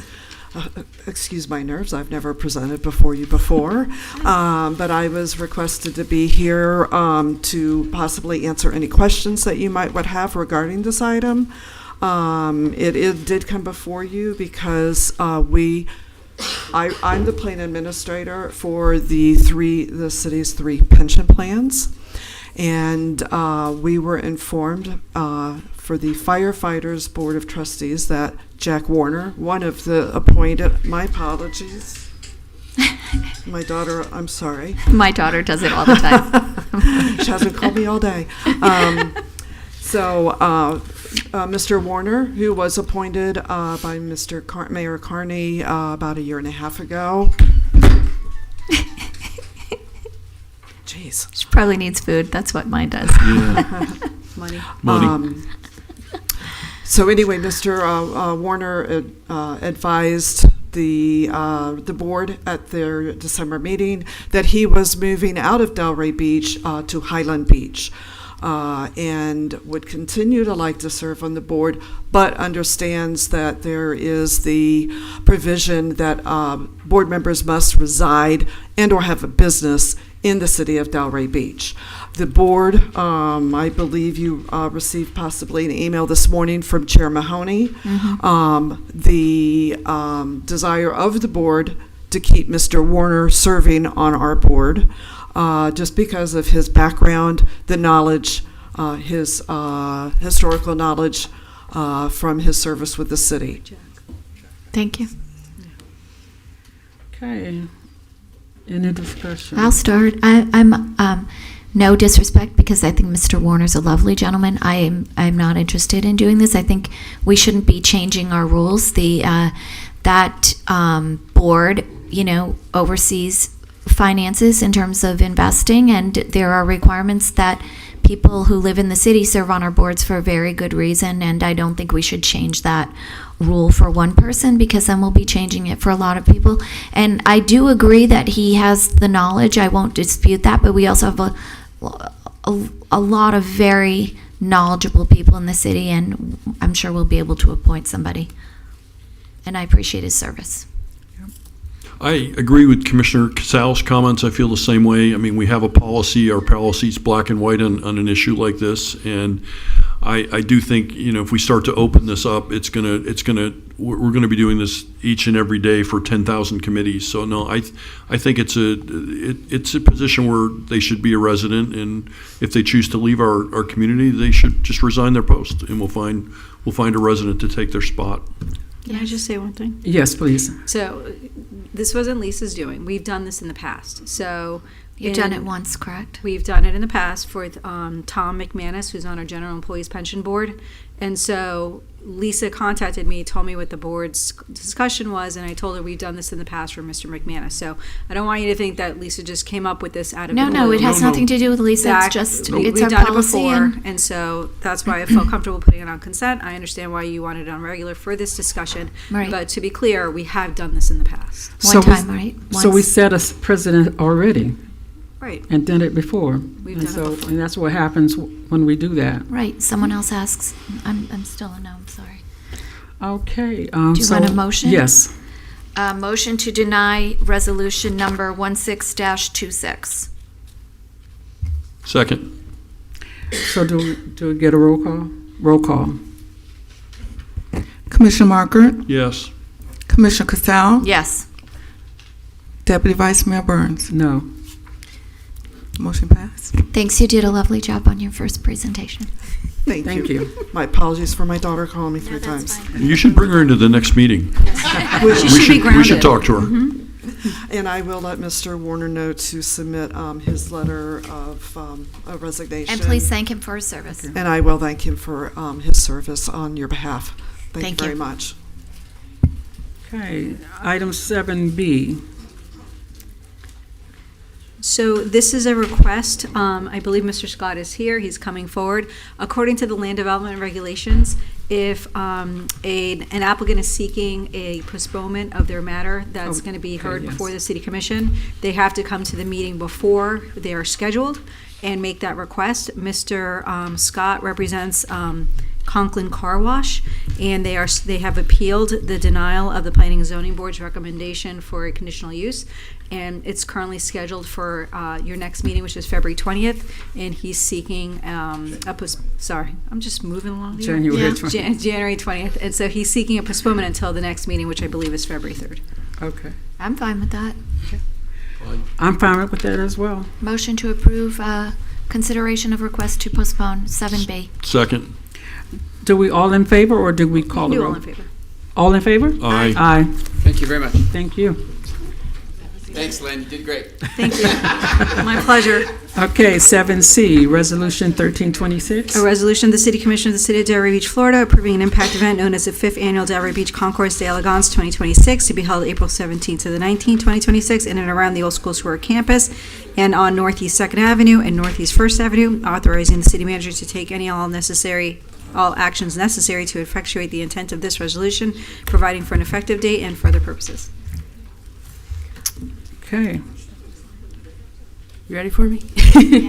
Good evening, Allie Bierman, the Special Events Manager. I'm here before you for the approval of an impact event. The event is the 5th Annual Delray Beach Concours de Elegance. The event will be taking place on the Old School Square campus from April 17th through 19th. And on the 19th, there will be road closures on Northeast 2nd and Northeast 1st Avenue. There is a financial impact to the city for estimated at $9,131 because Concours Foundation is a 501c3.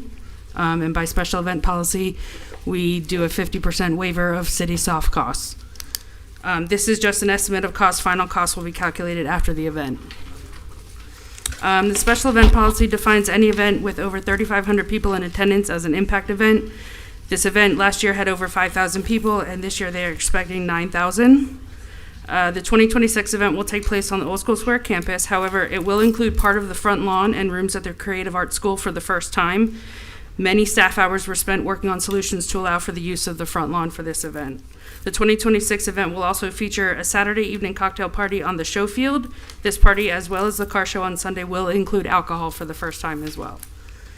And here's the map for the event. I'll be happy to answer any questions. The applicant is also here if you have any questions for them. Okay. Any questions you have, Commissioner Margaret? No questions. Commissioner Casella? I just have one, and it's coming to me now from discussion, and we approved already 8,000, correct? No, this did not ask for a sponsorship this year because they can only get either the sponsorship or the 50% waiver. Okay. So there is no sponsorship for this one for this year. So it's just the 9,100. And but when we approved that sponsorship, we kept it at 8. Is that correct? Yes. So That this is is going correct. beyond the 8, and I'm okay with doing that. But we budgeted for the 8, correct? Yes, ma'am. So where are you getting the additional funds? I mean, you pulling it from your department? No, I'm just kind of curious. It's $1,000. It's somewhere, but It would be we a- did say like when these things come in front of us after we say we capped at 8, we capped at 8, and I'm okay with this because I mean, Max, you've worked tirelessly to get us all in the same place, but here again, we did cap at 8. Right, but that was for the sponsorship. No, This I isn't understand, a- but the understanding was Right, that's pretty we were talking at sponsorship, but we were talking in general. I'm going to approve this, but I'm saying for you going forward, when we put these caps in place, if someone changes how they're going about it, that amount is typically should carry. That's kind of where we were thinking. Yeah, and we are working on doing some changes to the special event policy that could Okay. address some of this as well. Perfect. So that, But that'll I'm come happy we before you. got to a place where we're all on the same page and moving forward, Max, and to all the people that helped you get here. So I'm willing to support this. Commissioner Walker, you said that you didn't No have issues. anything. Okay, yes, and I'm too happy that the solutions were made to, make this event happen. I know a lot of work went into it. So can I get a motion? Sure, motion to approve resolution number 13-26. Second. Okay, all in favor? Aye. Aye. Thank you. Okay, thank you. 7D, nomination for the appointment of the Opioid Settlement Advisory Board, and that will be made by Commissioner Cassell. Thank you. I would like to nominate Kenya Madison. I'll second that. Okay. Need a second. I'm going to give it to you anyways. All in favor? I'm giving it to you. Aye. Aye. All right.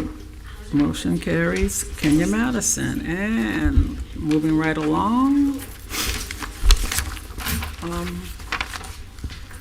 Public hearing readings. Ooh. Get comfortable. Yeah, yeah. You ready? Did you get a drink of water before you? Ooh, here we go. I should take a sip. Okay. Ordinance number 24-25, an ordinance of the City Commission of the City of. Oh wait. What? Oh, no, I was, Commissioner Cassell just we stepped need off to today, have- so we need to okay. take a little break. It's a public hearing. Should we take a 5-minute break? No, she's back right now. Oh, she's back. Never mind. I'm hydrating. She couldn't read it until you got back. An ordinance of the City Commission of the City of Delray Beach, Florida, amending the land development regulations of the City of Delray Beach Code of Ordinances, Chapter 2, Administrative Provisions, Article 2.1, Reviewing Officials and Authorities, Section 2.1.1, Administrative Officials to include the approval of plats to the responsibilities of the Director of Development Services, amending Section 2.1.5, the Planning and Zoning Board to remove the certification of plats and include the approval of subdivision plans to the duties and responsibilities of the board. Amending Section 2.1.9, the Historic Preservation Board to remove the certification of plats and include the approval of subdivision plans to the duties and responsibilities of the board. Amending Article 2.2, General Procedures, Section 2.2.2, Financial Guarantees to require a financial guarantee before approval of a major plat and before the issuance of a building permit for a minor plat or certified site plan. Amending Section 2.2.4, certification of actions taken to require a financial guarantee before approval for a major plat and before the issuance of a building permit for a minor plat, requiring the plat to be recorded by the applicant and adding an expiration for subdivision plans. Amending Article 2.4, Development Application Requirements, Section 2.4.8, Subdivisions and Plats, modifying the procedure to review and approve plats to be consistent with Florida statute, Section 177.071.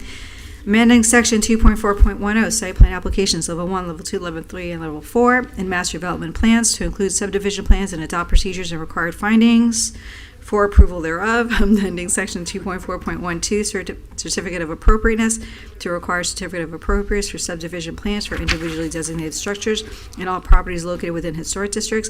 Amending Chapter 3, Performance Standards, Article 3.2, Performance Standards.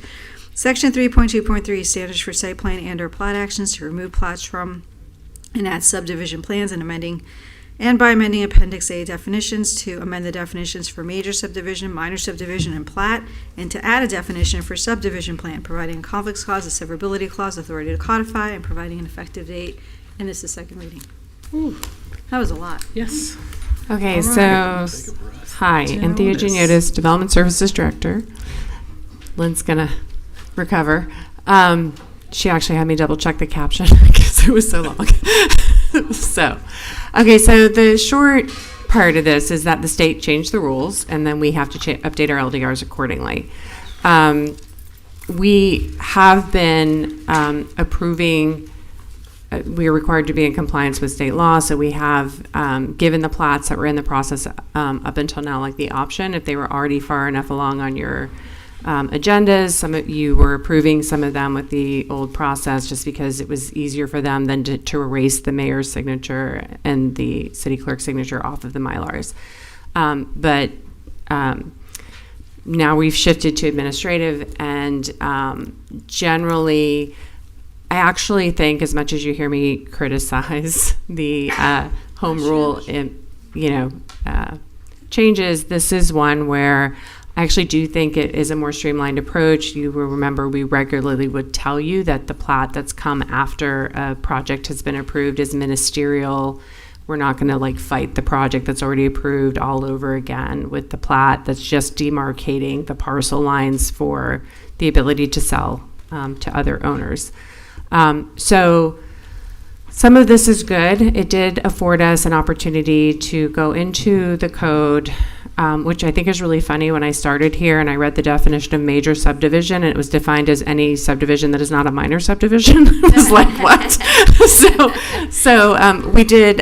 We took the opportunity to try to streamline in coordination with other departments and, between the planning and zoning division and the building division with engineering, and we were able to streamline a couple of things, including what are we talking about?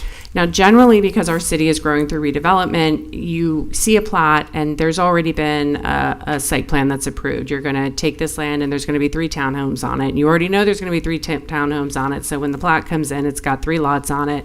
Here's where the easements are, etc.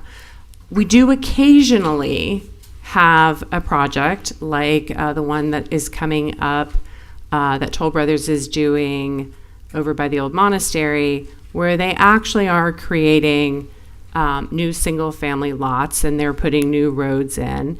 And we use the plat as a way to kind of review that development.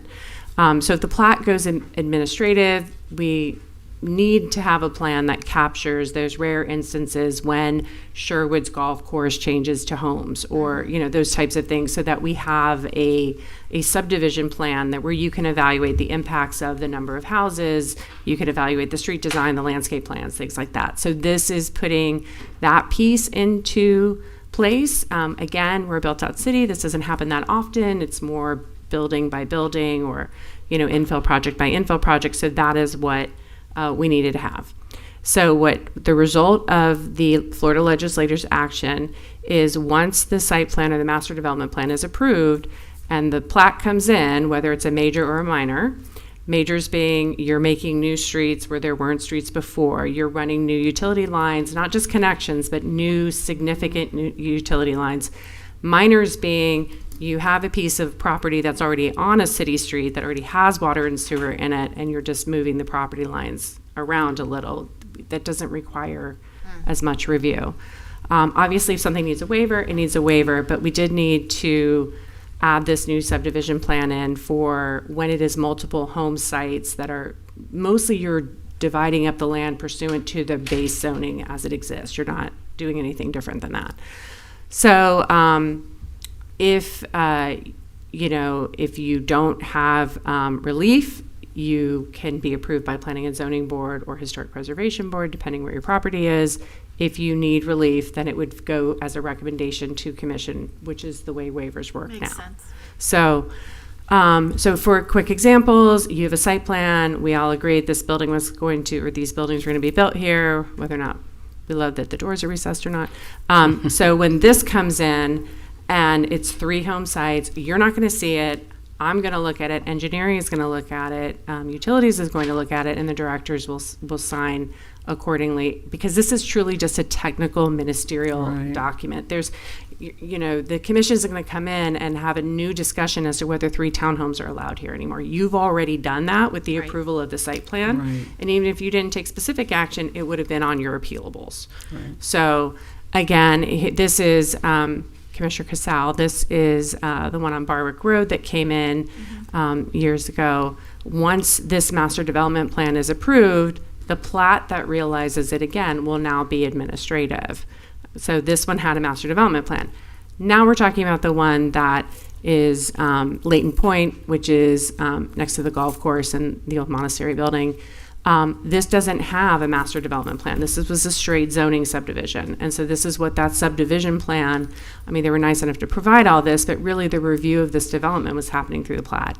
So what we will do is review all the details of the plan through a subdivision plan that may require a board action or may not, depending on how extensive it is.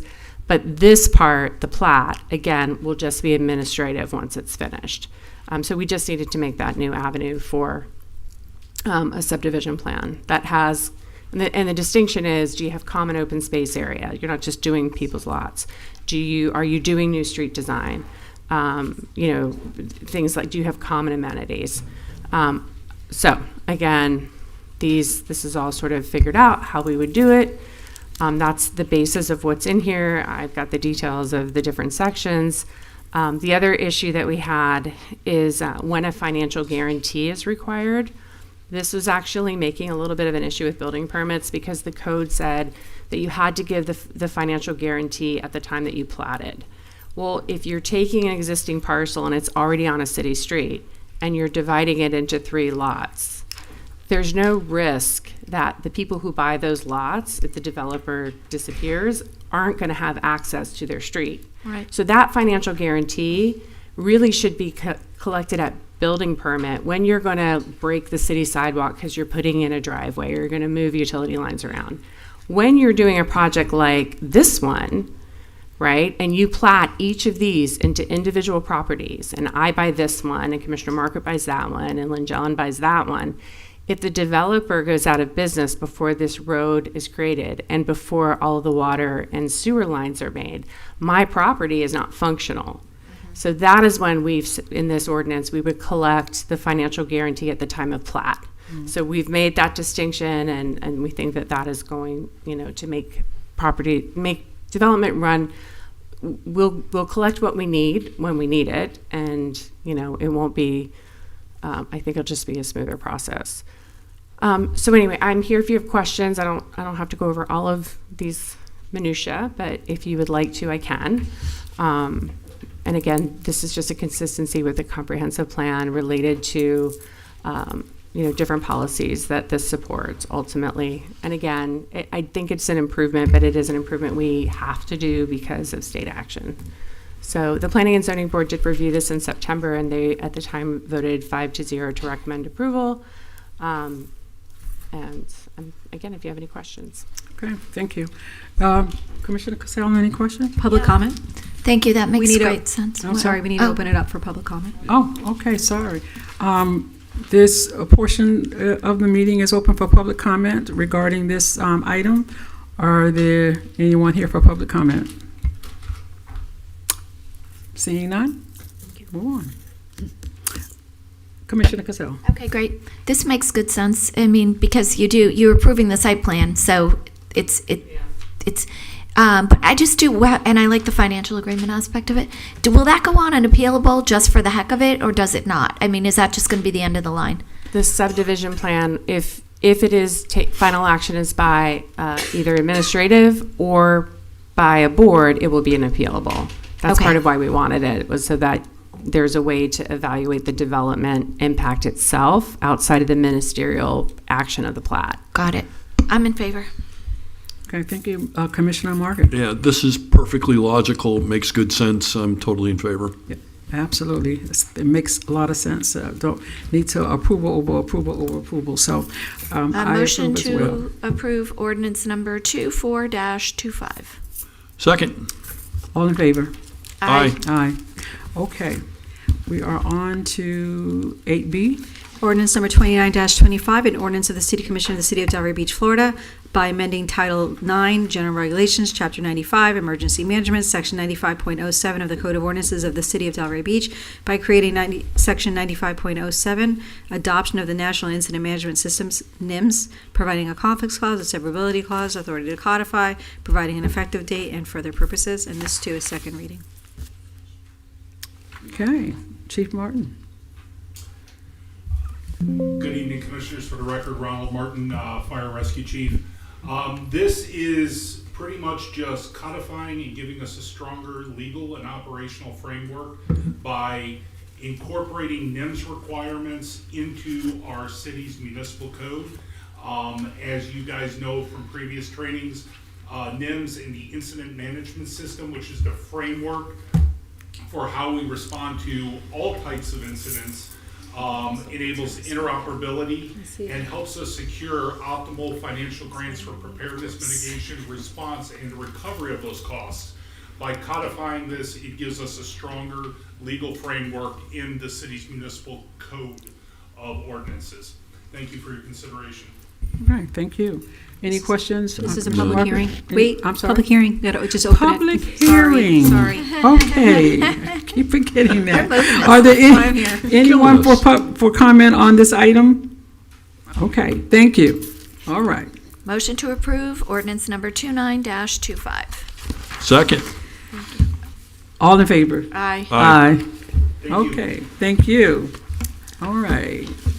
8C. Ordinance number 36-25, an ordinance of the City Commission of the City of Delray Beach, Florida, amending the Code of Ordinances by amending Title 3, Administration, Chapter 35, Employee Policies and Benefits, Section 35.0001, Definitions, Section 35.002, Application, Exclusions, and Section 35.003, Adoption of Code of Rules and Regulations to rename each section and update the city's personnel system, providing a severability clause, authority to codify, and providing an effective date. This is second reading. If you look on the dais, Mr. DeAndre left Yes. a copy of the city's personnel policies and procedures. Right. Really, this is just a cleanup ordinance.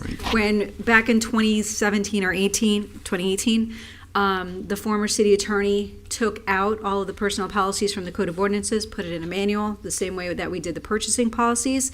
And this is just cleaning up the code to just make it very clear who the policies apply to, and that we do have a personnel system by way of the manual. Very good. Okay, thank you. Okay. Motion to approve. Open it up for public comment. And Everybody's I dying wrote to it get up. down. I put it right here. Public It's his comment. He jumped. I He jumped Who's in. you? I put it down. jumped the shark. The floor is open for public comment on this item. Can somebody please come up to say Where's something? Mr. Long when you need him? I know. Okay, seeing none. Now, Mr. Now, motion to approve ordinance number 36-25. Second. All in favor? Aye. Aye. All right, first readings, ordinance 0526. So Deputy Vice Mayor, 9A and 9B relate to the same parcel. Can we Okay, handle so- them together? Okay, so this is quasi judicial, Yes. correct? 9B Okay. is yes, ma'am. All right, so I'll read the rules right now. Yes, please. Okay. All right. This hearing shall be conducted in accordance with the quasi-judicial rules. The applicant and the city shall be allowed 15 minutes each to present their cases. The public shall be allowed to speak for 3 minutes each, or a maximum of 6 minutes if the person represents an organization or a group of people who are present but agree not to speak. The city commission, staff, and the applicant may be allowed to cross-examine a witness. The city or the applicant will be allowed to offer rebuttal testimony. The decision to approve or deny an application or appeal may not legally be made upon personal views as to whether a project is a good project or not, nor may a decision be based on the numbers of citizens who support or oppose a particular project. The law requires that all decisions must be made on the basis of whether the project meets the requirement of the law, the comprehensive plan, and the land development regulations. Okay, do we have to swear? swearing There's in? not going to be any presentations on this, and I actually don't even see the applicant's attorney here, so we'll just keep moving forward. Okay, so no swearing in. And so enter the project file for the record. And so you're gonna. It's a first read, aren't we just No, buzzing through these? No, because this is a quasi judicial, so we have to open it up. Do you have the project file, Anthea? So the A and B are going to get. They're gonna. We're going to do them together. Okay. Okay, so the zoning is the quasi-judicial one, the land use is not, but I'll enter both into the record. This is, trying to make sure they didn't move, so I have them. I don't see it. Is it 7A? This is 9A, sorry, 9A. she's went back in time. I have it if you don't have it. File number PZ172-2025, which is the land use map amendment, and PZ174-2025, which is a rezoning. Okay. All right. Ex parte? Oh. Are there any ex parte? None? None that I'm aware of. None that I'm aware of. All right, so now I'll read both captions. Ordinance number 05-26, an ordinance of the City Commission of the City of Delray Beach, Florida, adopting a small-scale land use map amendment redesignating parcels of land measuring approximately 7.6 acres located at 2855, 2875, and 2905 South Congress Avenue, as more particularly described herein, from Congress Avenue mixed use to commerce, pursuant to the provisions of the Community Planning Act, Florida Statute Section 163.3187, providing a conflict clause and a severability clause, providing an effective date and further purposes. And ordinance number 04-26, an ordinance of the City Commission of the City of Delray Beach, Florida, rezoning parcels of land measuring approximately 7.6 acres located at 2855, 2875, and 2905 South Congress Avenue, as more particularly described herein, from mixed residential, office, and commercial to mixed industrial and commercial, amending the City of Delray Beach zoning map, July 6, 2021, providing a conflict clause and a severability clause, providing an effective date and for other purposes. Ordinance 04-26 is quasi-judicial. The applicant's not here, but we're going to proceed in her absence, and when she comes back for second reading, she'll put on the record that she waived her right to be here. So if we can just open this up for public comment and then close it, if no one wants to speak, we can move forward to move this to second reading. Okay. These items, number 9A and 9B, are open for public comment. Not everybody rushed up at one time. All right. Seeing none, we can proceed. Motion to approve ordinance number 05-26. Second. Do we take a vote on this, or are we all in favor? You can do all in favor. All in favor? Aye. Aye. No- Motion to any approve opposed? ordinance number 04-26. Second. All in favor? Aye. Aye. Any opposed? Okay, so we're done with that? That's all set, yep. Boom. That was quick. Quasi-judicial. These are going to go fast now. Okay.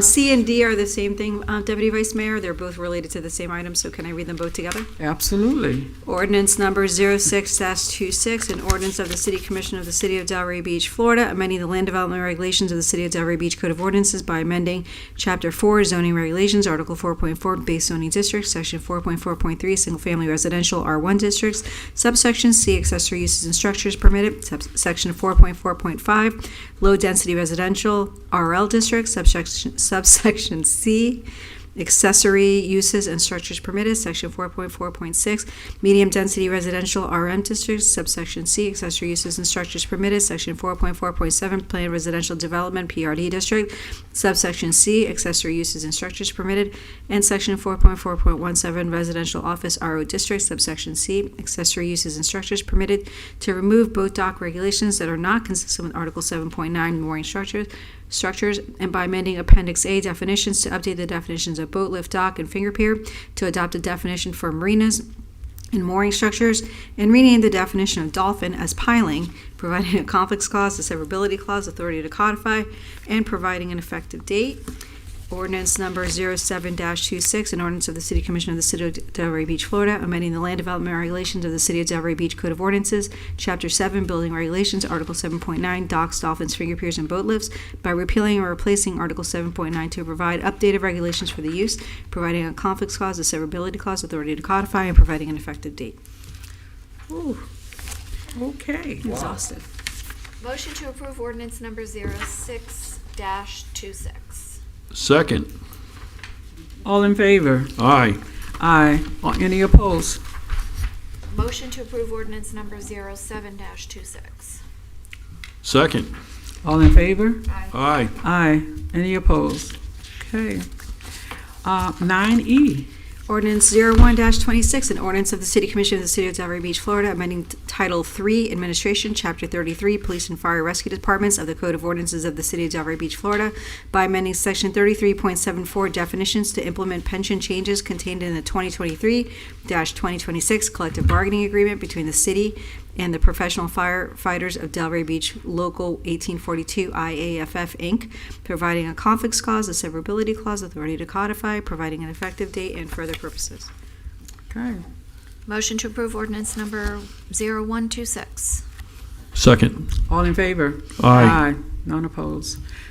9F. Ordinance number 02-26, an ordinance of the City Commission of the City of Delray Beach, Florida, amending Title III, Administration, Chapter 33, Police and Fire Rescue Departments of the Code of Ordinances of the City of Delray Beach, Florida, by amending Section 33.60 definitions to implement pension changes contained in the 2024-2027 collective bargaining agreement between the city and the Palm Beach County Police Benevolent Association, Inc., providing a conflicts clause, a severability clause, authority to codify, providing an effective date, and further purposes. Motion to approve ordinance number 02-26. Second. All in favor? Aye. Aye.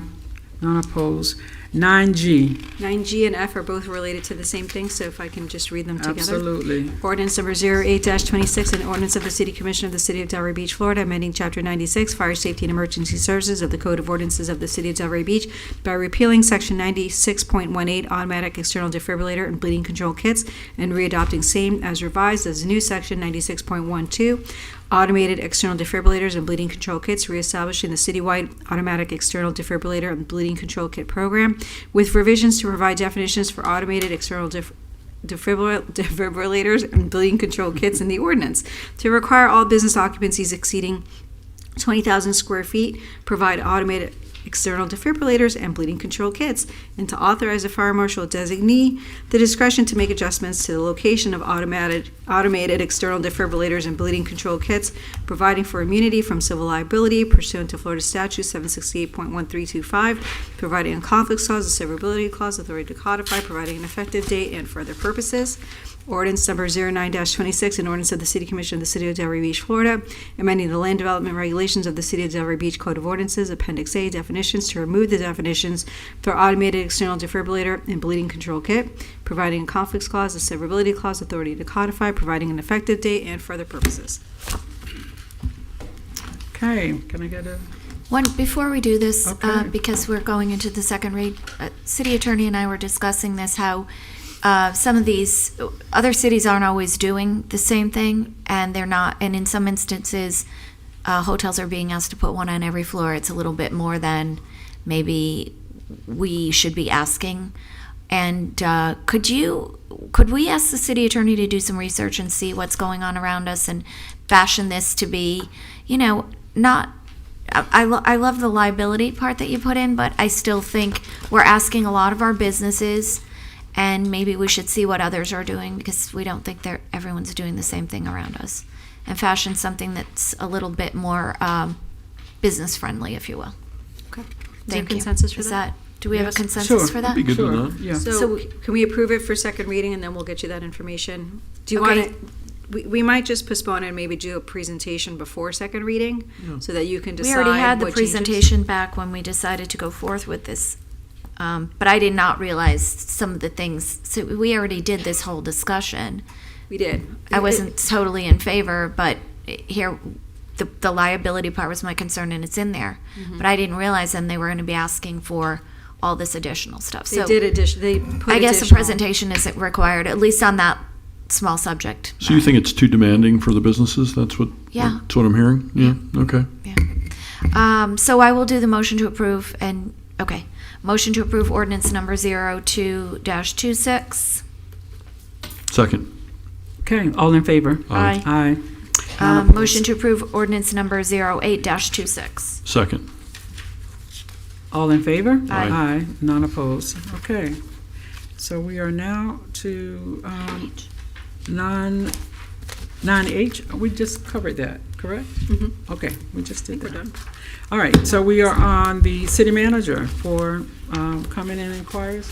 Yes, ma'am. I actually have one item I'd like to bring to the commission's attention in this regard. It pertains to local bill update. Of course, during the last city commission meeting 4 weeks ago, yesterday, December 8th, we were joined by our state lobbyist, Matt Forrest, to talk about a number of items for review and consideration as they pertain to the state legislative process for the upcoming session. And one remaining item as it pertains to municipal service taxing unit local bill at the Palm Beach County Legislative Delegation level. So, of course, Palm Beach County Days will occur next week. Some of you will be attending and participating in that regard.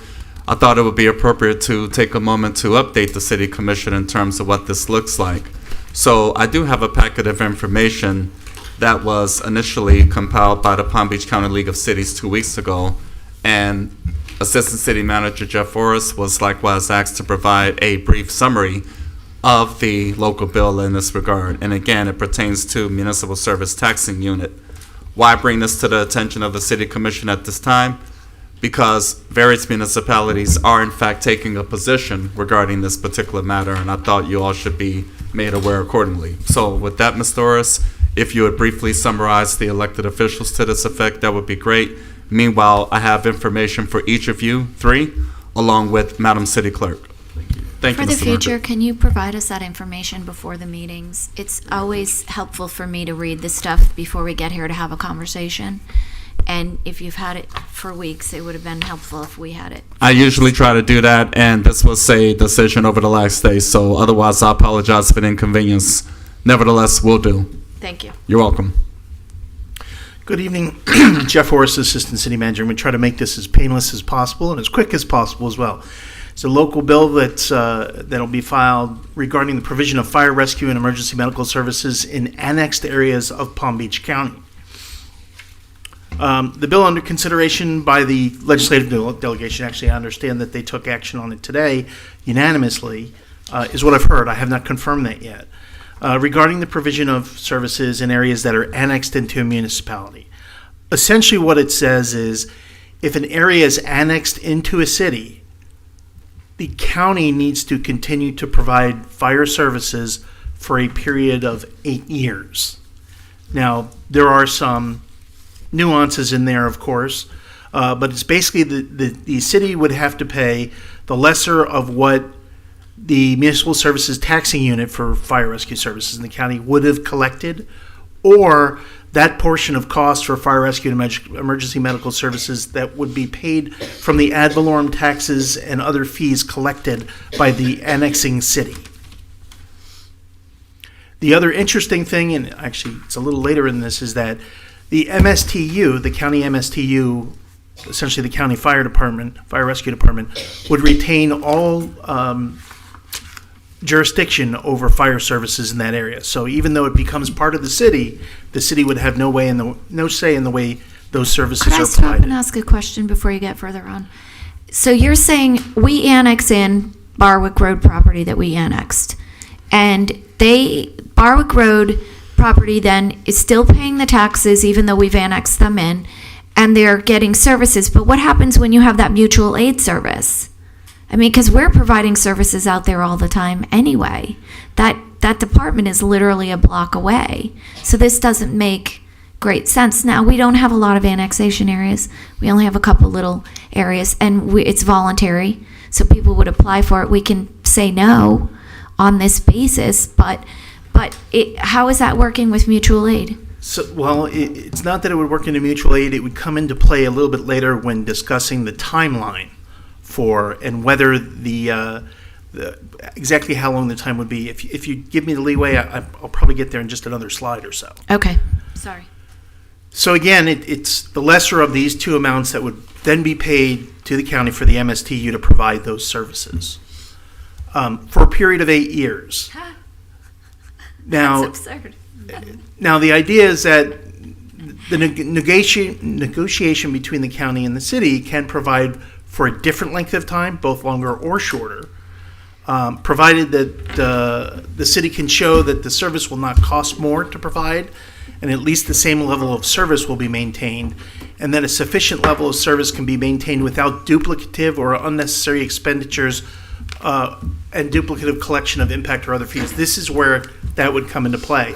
Having a station so close, there would be a discussion about a duplication of efforts and who would be serving and how long it should last and whether we're providing the same level of service or not. And certainly that would be part of the negotiation over that annexation. Determining a different time permit is that the city and the county will basically enter into some negotiation, determine the cost to each entity to provide the annexed area with at least the same level of services prior to the annexation. So who's costing more, who's costing less, is it the same cost? And then, of course, the bottom line is that the level of service has to be that which is already determined by the National Fire Protection Association, NFPA, their general operational standards. So it has to meet that minimum level of standards. But it also says elsewhere it needs to meet the level of service prior to the annexation. So that's of concern. Now, the service will transfer to the city after that 8 years or a previously negotiated period of time unless the city and the county agree to keep things the way they are and just continue on with the county services through the provided through the MSTU but paid for by the city. There's also a requirement in this, I'm sorry, it's not in the slides, that certain data be collected and maintained to determine where we are, whether services are at what level, costs and operational costs and capital costs. So that required data analysis shows that the transfer could occur sooner because the level of service is there, the level of cost is where it should be, and that the city, of course, can provide at least the same level of service at the same cost as the county. That's basically where it is. And that's kind of put in a real small nutshell. They will retain jurisdiction over the service, and the city will have to pay them for that service based on either what we collect as a portion for fire service from that area or what the MSTU would have collected prior to the annexation. It doesn't revert, the service doesn't revert to the city's fire rescue department until such time as the level of service is equal or greater to what the county's providing now, and the cost is no more than what it costs the county to provide. So, if I may, the problem is my computer I must not have had it plugged in, so I have no battery and I can't get on a map here. But you guys didn't include the annexation map in here, so I can't even tell you. Oh, okay, Anthea, thank you. You're a genius. There are a couple little pockets. 133rd Road South, there's a pocket. There's a pocket, I think, off Lake Ida, but that's all residential. I don't see them annexing in. I don't know that I think it's absurd, but I don't know if we need to fight it. There's only one parcel on 133rd, Tip Top Tree Bills. And then, can I just quick look at this? And then I'll be able to know all of this as well. Oh, that's a lot, but they're all residential, right? Just so you know, everything that's grazed. If they're residential? They're getting our water, they are. They could, but they'd have to do it voluntarily. So why would they when the county, I don't know that, I think we need more information because Anthea's right, it's a very large area, but it's already all established. And if it's voluntary and we can't make them annex in because they're getting our water, then... No, when you get the city's water, you sign an agreement for voluntary annexation at the time you take our water services. But if they're all when you developed- are adjacent, there is a property line that adjoins the city, Right. you will voluntarily So this come is in. what we need for information, though. We need to understand what are the ramifications. Because if all of that gray area annexed in, that would be a problem for us. But I don't foresee that happening because those are established developments. It might be helpful to know that other municipalities are in opposition of this consideration for They the should reasons be. you've all stated. So for that reason, again, this is something I began to mull over literally over the last day or two. So given the fact that we had a meeting this evening, I thought it would be appropriate that we update the city commission in terms of this particular bill consideration because, of course, we have the ability to work with our lobbyist, Matt Forrest, to advise him as to what the temperature may be. But again, coming from the Palm Beach County League of Cities, this information having just been furnished in this regard, it looks like it was just compiled 2 weeks ago by them and it was delivered to us very, very recently. So I decided to take this as an opportunity to advise the commission in terms of why this is a consideration and why it is concerning, so that we can offer any input that may become applicable as the state legislative process takes its course over the next couple months or so. I think one of the concerns on our part isn't whether we will annex, it's that if we do, you never know what's going to happen. If we do, this kind of ties No, our if we hands. do, it would be, it's a disaster, obviously. I mean, I don't, Right. I think it's just another, scenario that goes after the cities and doesn't. And I mean, I think it's a problem. So I would say we should probably encourage him. But on the other hand, I don't know what the ramifications are right now. Again, it's a bill, so any feedback opposing the bill, Palm Beach County League of Cities is in support of the sentiments having been expressed here. Yeah, we should oppose it. I So think on that note, that would be our message to state lobbyist Matt Forrest and his team in terms of what the issues and concerns are, and that's the basis of dialogue this evening. So with that, Mr. Orris, I think we have enough feedback from the commission to advise accordingly, and hopefully we can all go from there. Makes sense. Thank you. All right. Thank you very much. Any other discussion? Otherwise, I yield at this time, ma'am. Thank you. Okay. City Attorney. Just to address a couple of the public comments, I know somebody mentioned Red Speed. So we were supposed to start, the warning period ended and it was supposed to start with enforcement, I think it was today. We had a really good meeting. Chief Stevenson was there, Missy Barletto was there. We're gonna postpone it a little bit. There's still a little bit more work that needs to be done. PD has been, in Public Works, have really been working overtime to ensure that once we get to the point where we're enforcing this, that we're doing it properly, the notice is accurate, and we had to replace some of the signs. We have been in contact with Red Speed. So at your next meeting, we are going to have a short presentation to advise people when enforcement begins and what those speed limits are going to be. So you'll be seeing that at your next meeting. May I ask a question? Yes, of course. So the Red Speed, okay, so I took a picture of this one right here on 2nd and Swinton. Swinton Is this when you got and the Lake ticket? Ida. What's that? Is this when you got the ticket? No, I didn't get the ticket. That was Miss Autumn got a warning. I didn't get the ticket. I tried to abide, but this says school days 7:30 a.m. to 3:30, so it does have the time. So is this the Red Speed? Yes, so it's going to be enforced. The speed limit before, 30 minutes before and 30 Right. minutes after, that speed limit is going to be 20 miles per hour. And so you can Hang go on, up to 10. I was talking to Officer Ferrari. He said when school goes in, then there's the period of time when it's regular speed, right. and then, I'm so it's getting it. 30 minutes before coming in, 30 minutes after going out. It's essentially, so it's 7 to 3. So let's say it's 7 to 3. So it would be 6:30 to 3:30. There's enforcement, but the speed limit changes. So the Right. speed limit is what's going to change, but there's going to be enforcement that entire time period. Right. And 30 minutes before and 30 minutes after. 30 minutes before the time that's posted on the sign? Whenever school starts, and this is part of the No, it's problem. probably the sign. Because we had to It's go back posted. to the schools and confirm when school starts and when school ends, because that's when the 30 minutes is triggered. Yeah. And some schools, there's private schools. 7:30 to 3:30. Sorry, I'm reading. I'm the just trying to sign. figure out if The sign says school days enforcement 7:30 to 3:30, so that's when it's being enforced.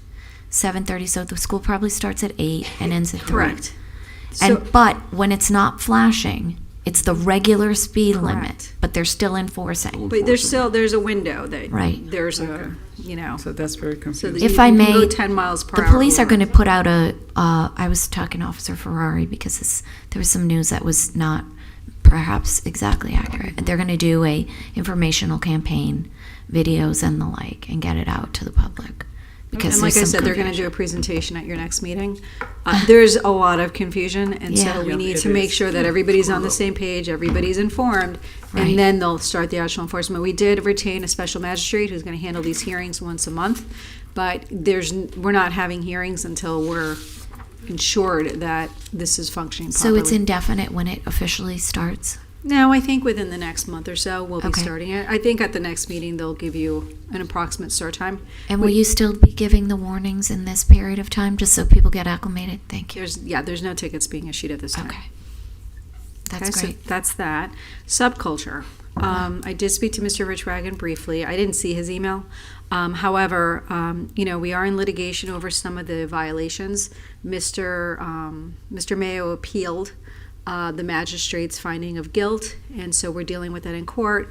So staff can't, we can't reduce the fines to liens. We can't take any action because we've lost jurisdiction until the appellate court renders a ruling. And we're still in the very early stages of that. As you know, the city does have the right, after a certain amount of time, that you are able to, once the fines are converted to liens, you can foreclose on a property. This isn't a homestead property. I would always come to you for that approval. I would never, initiate that action on my own. But that is something that, if somebody has not paid their fines and they continue to violate the city's code, that it is something available to the city commission to direct staff to explore. We did issue a letter to Mr. Mayo. Basically, he's selling clothing at the coffee shop. And so, you can't have a retail portion to a coffee shop. If you go to Starbucks, you can see that they sell mugs and things like that. So, but that's not on his ZCU. So he was directed to come to the office and amend his ZCU so that we have a clear memorialization of exactly what he's doing at his store and can determine if there's any adverse impacts.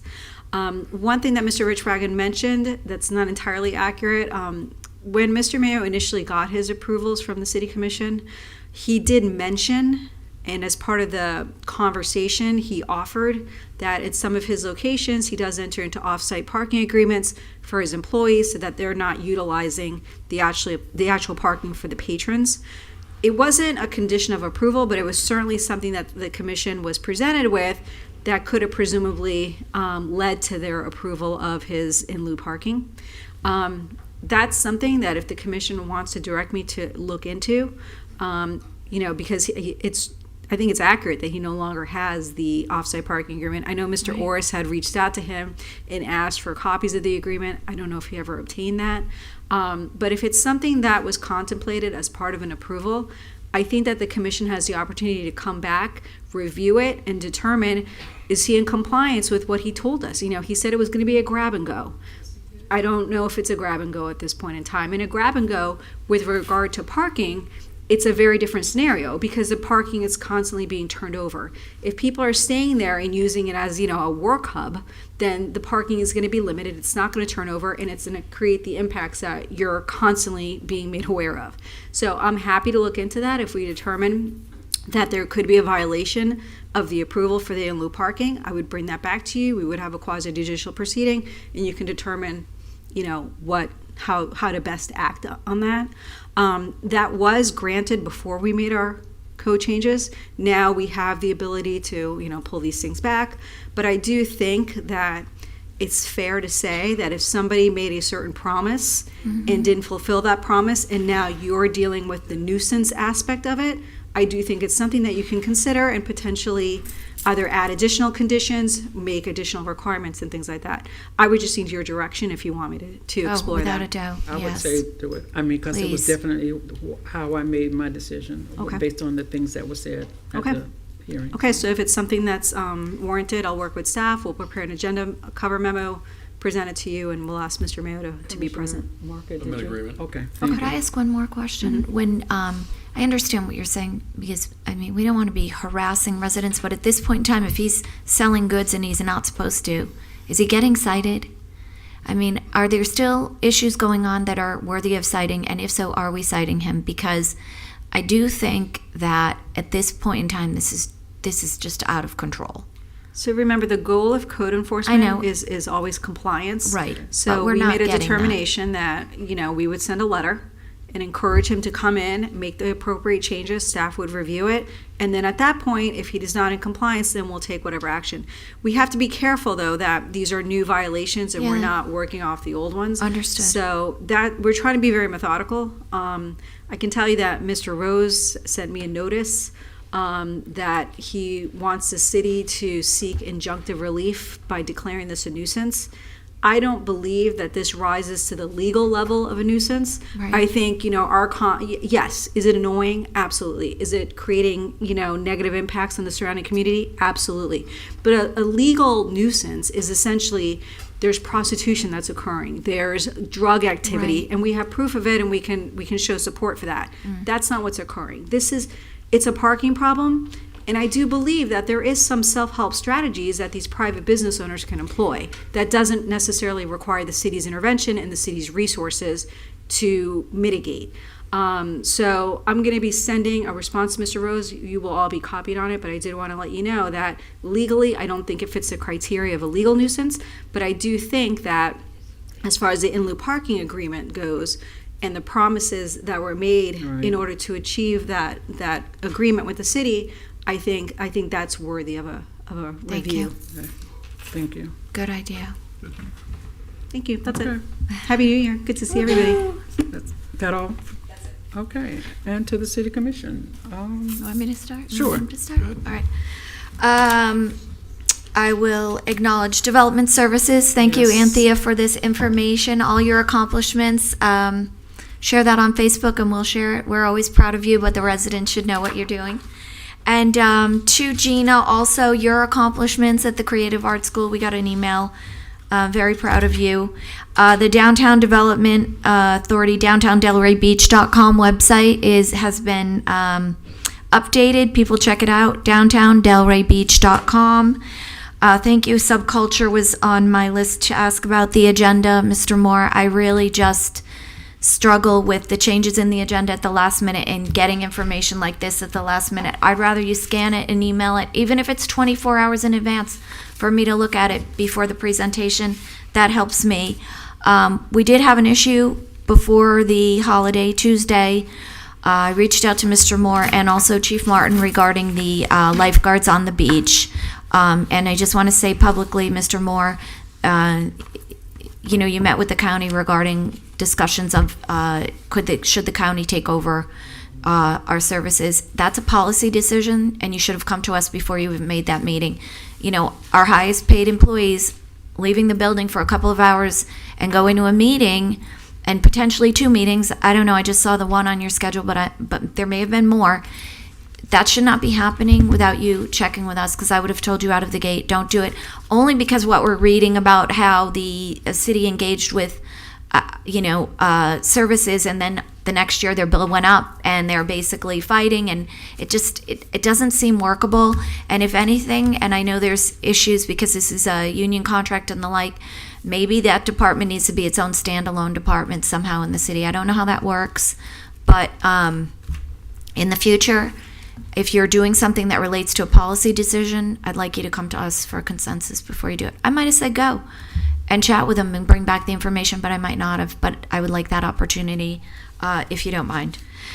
Thank you for addressing the speed cameras. That was on my list. Purchasing, I saw the job bulletin went out for the chief procurement officer. We've had tons of problems in purchasing for as far back as probably Ms. Alvarez was the best purchasing director we had.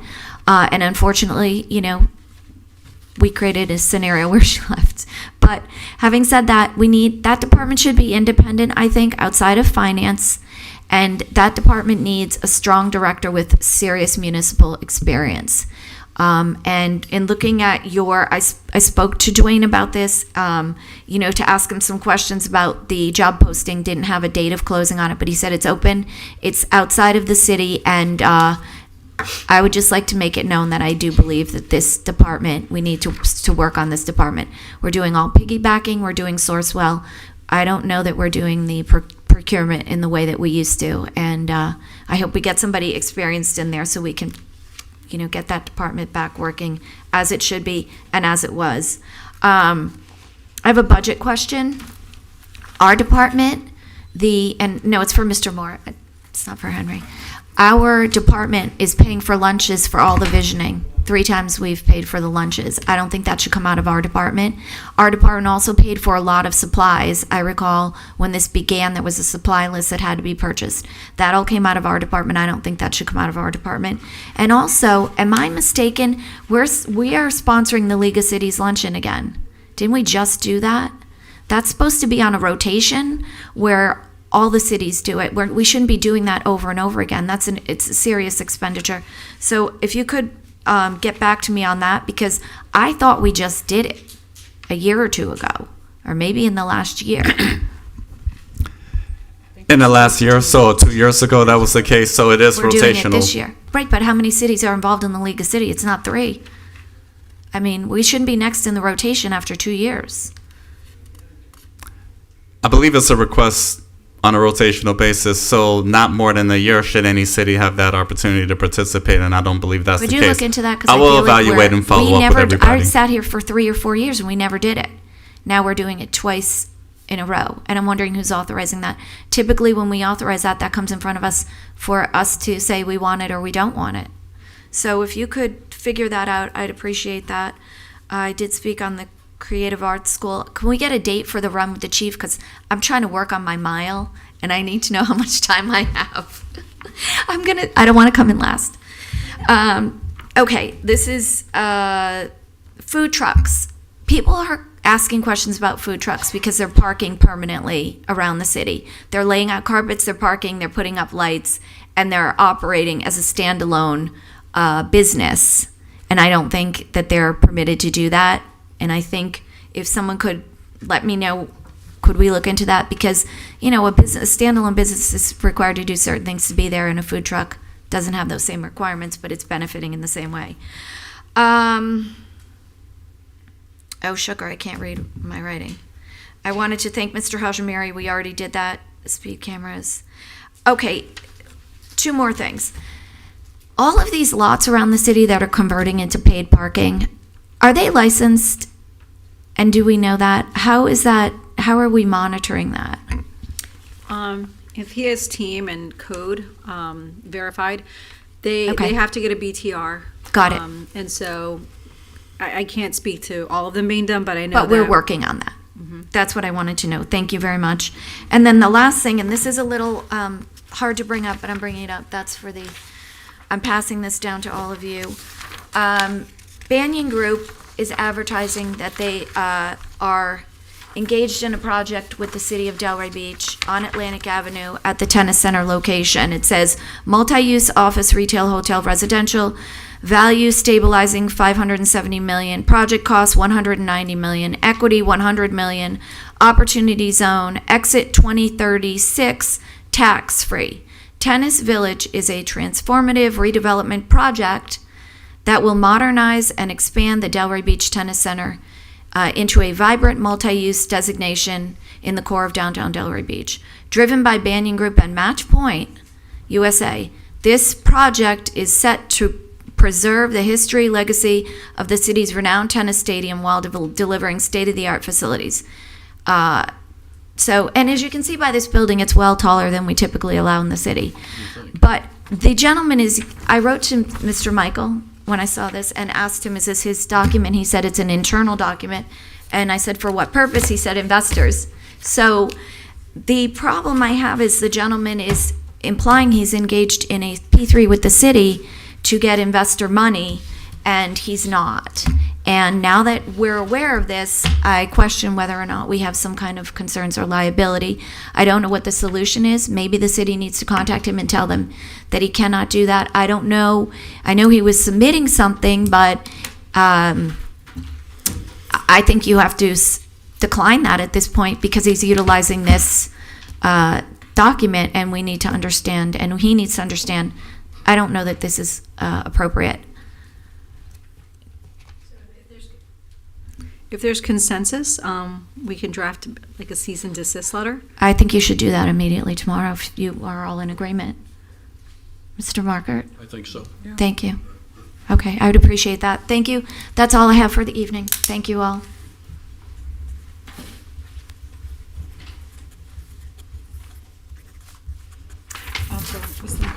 Yeah, no, you're good. Yeah, I got a couple quick things.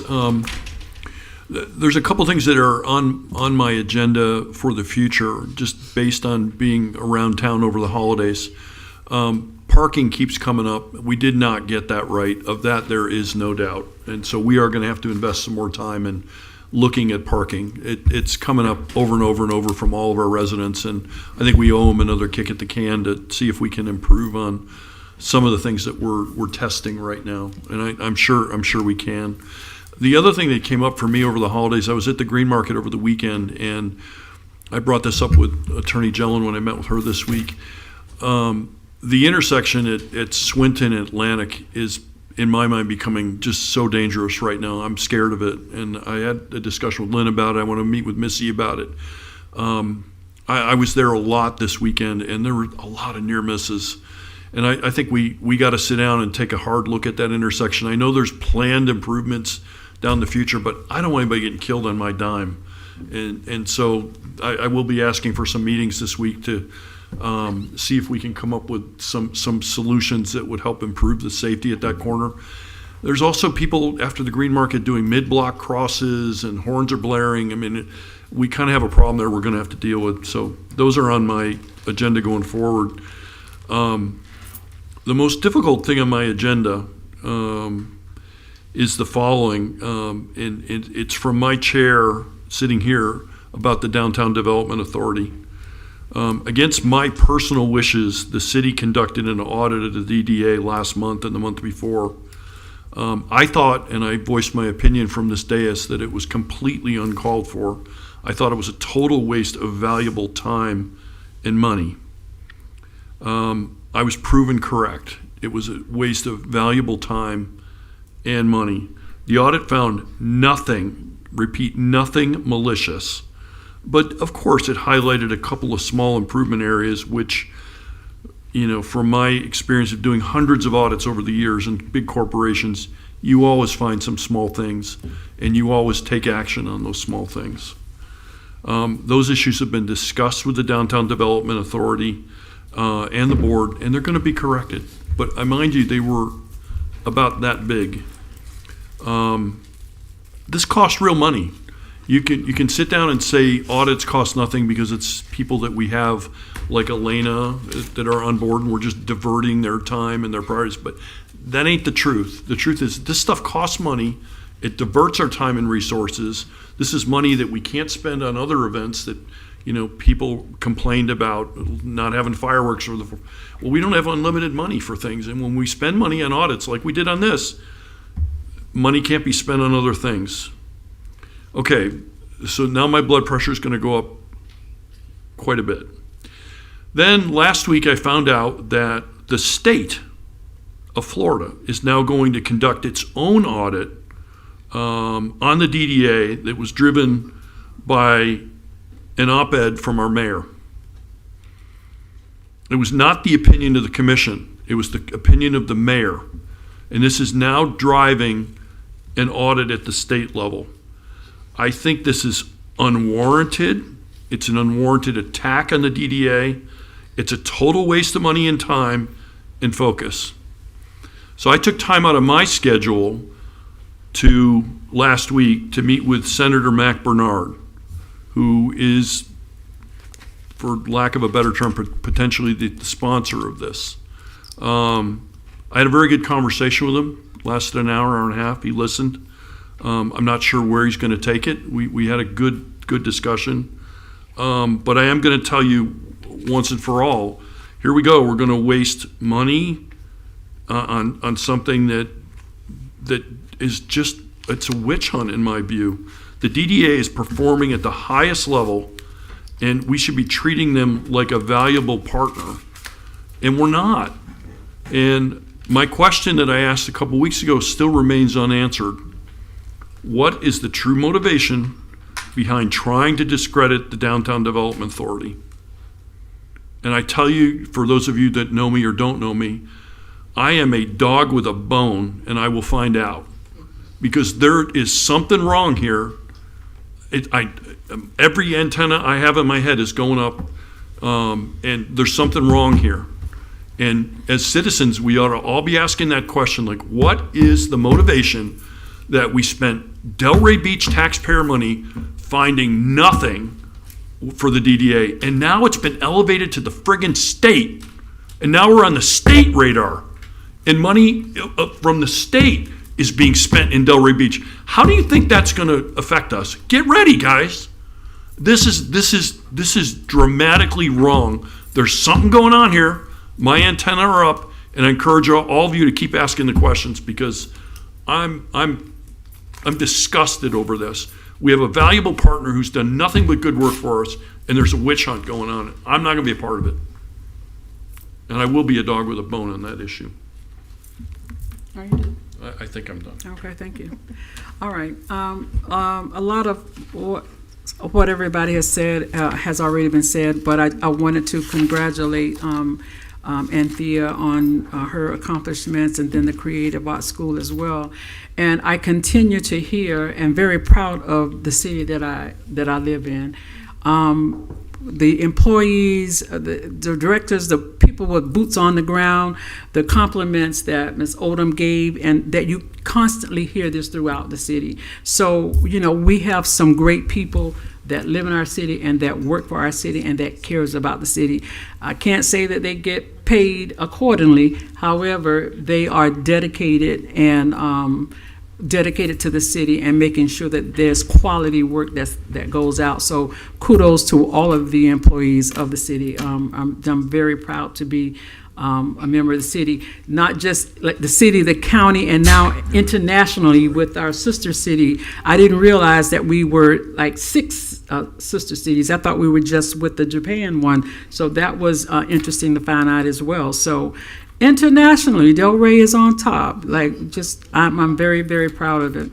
I wanted to get also. I agree with the purchasing situation. I think that, you know, we piggyback. I don't know if those solicitations are going out, and that if it's time to look at separating those departments, that we really need to look at that. You know, I mentioned it way back, and I think that it's time to look at getting a strong person for that. And I didn't know the previous person that Commissioner Cassell mentioned, but we do need someone strong in that position, and so that we can get this thing going the right way. Did you? Sorry, not to interrupt, but because the organizational chart is it's a policy decision of the City Commission, is there a consensus to have Mr. Moore look at that and bring that back to you? I would say yes. Yes. Okay, thank you. Yes, thank you. Okay, and then parking also was on my agenda. I mean, consistent requests from our downtown business owners about the parking. So, you know, I am amenable to waiting for our test that we have going on to finish so that we can get the results of that, but we do need to take another look at that. And also, can I add one thing in the interim? In the meantime, the parking app is pretty amazing. I've used it. No, I mean, really shockingly amazing. And in fact, I was on the news explaining it to people. It's brilliant, and you can find spots all over if you use it.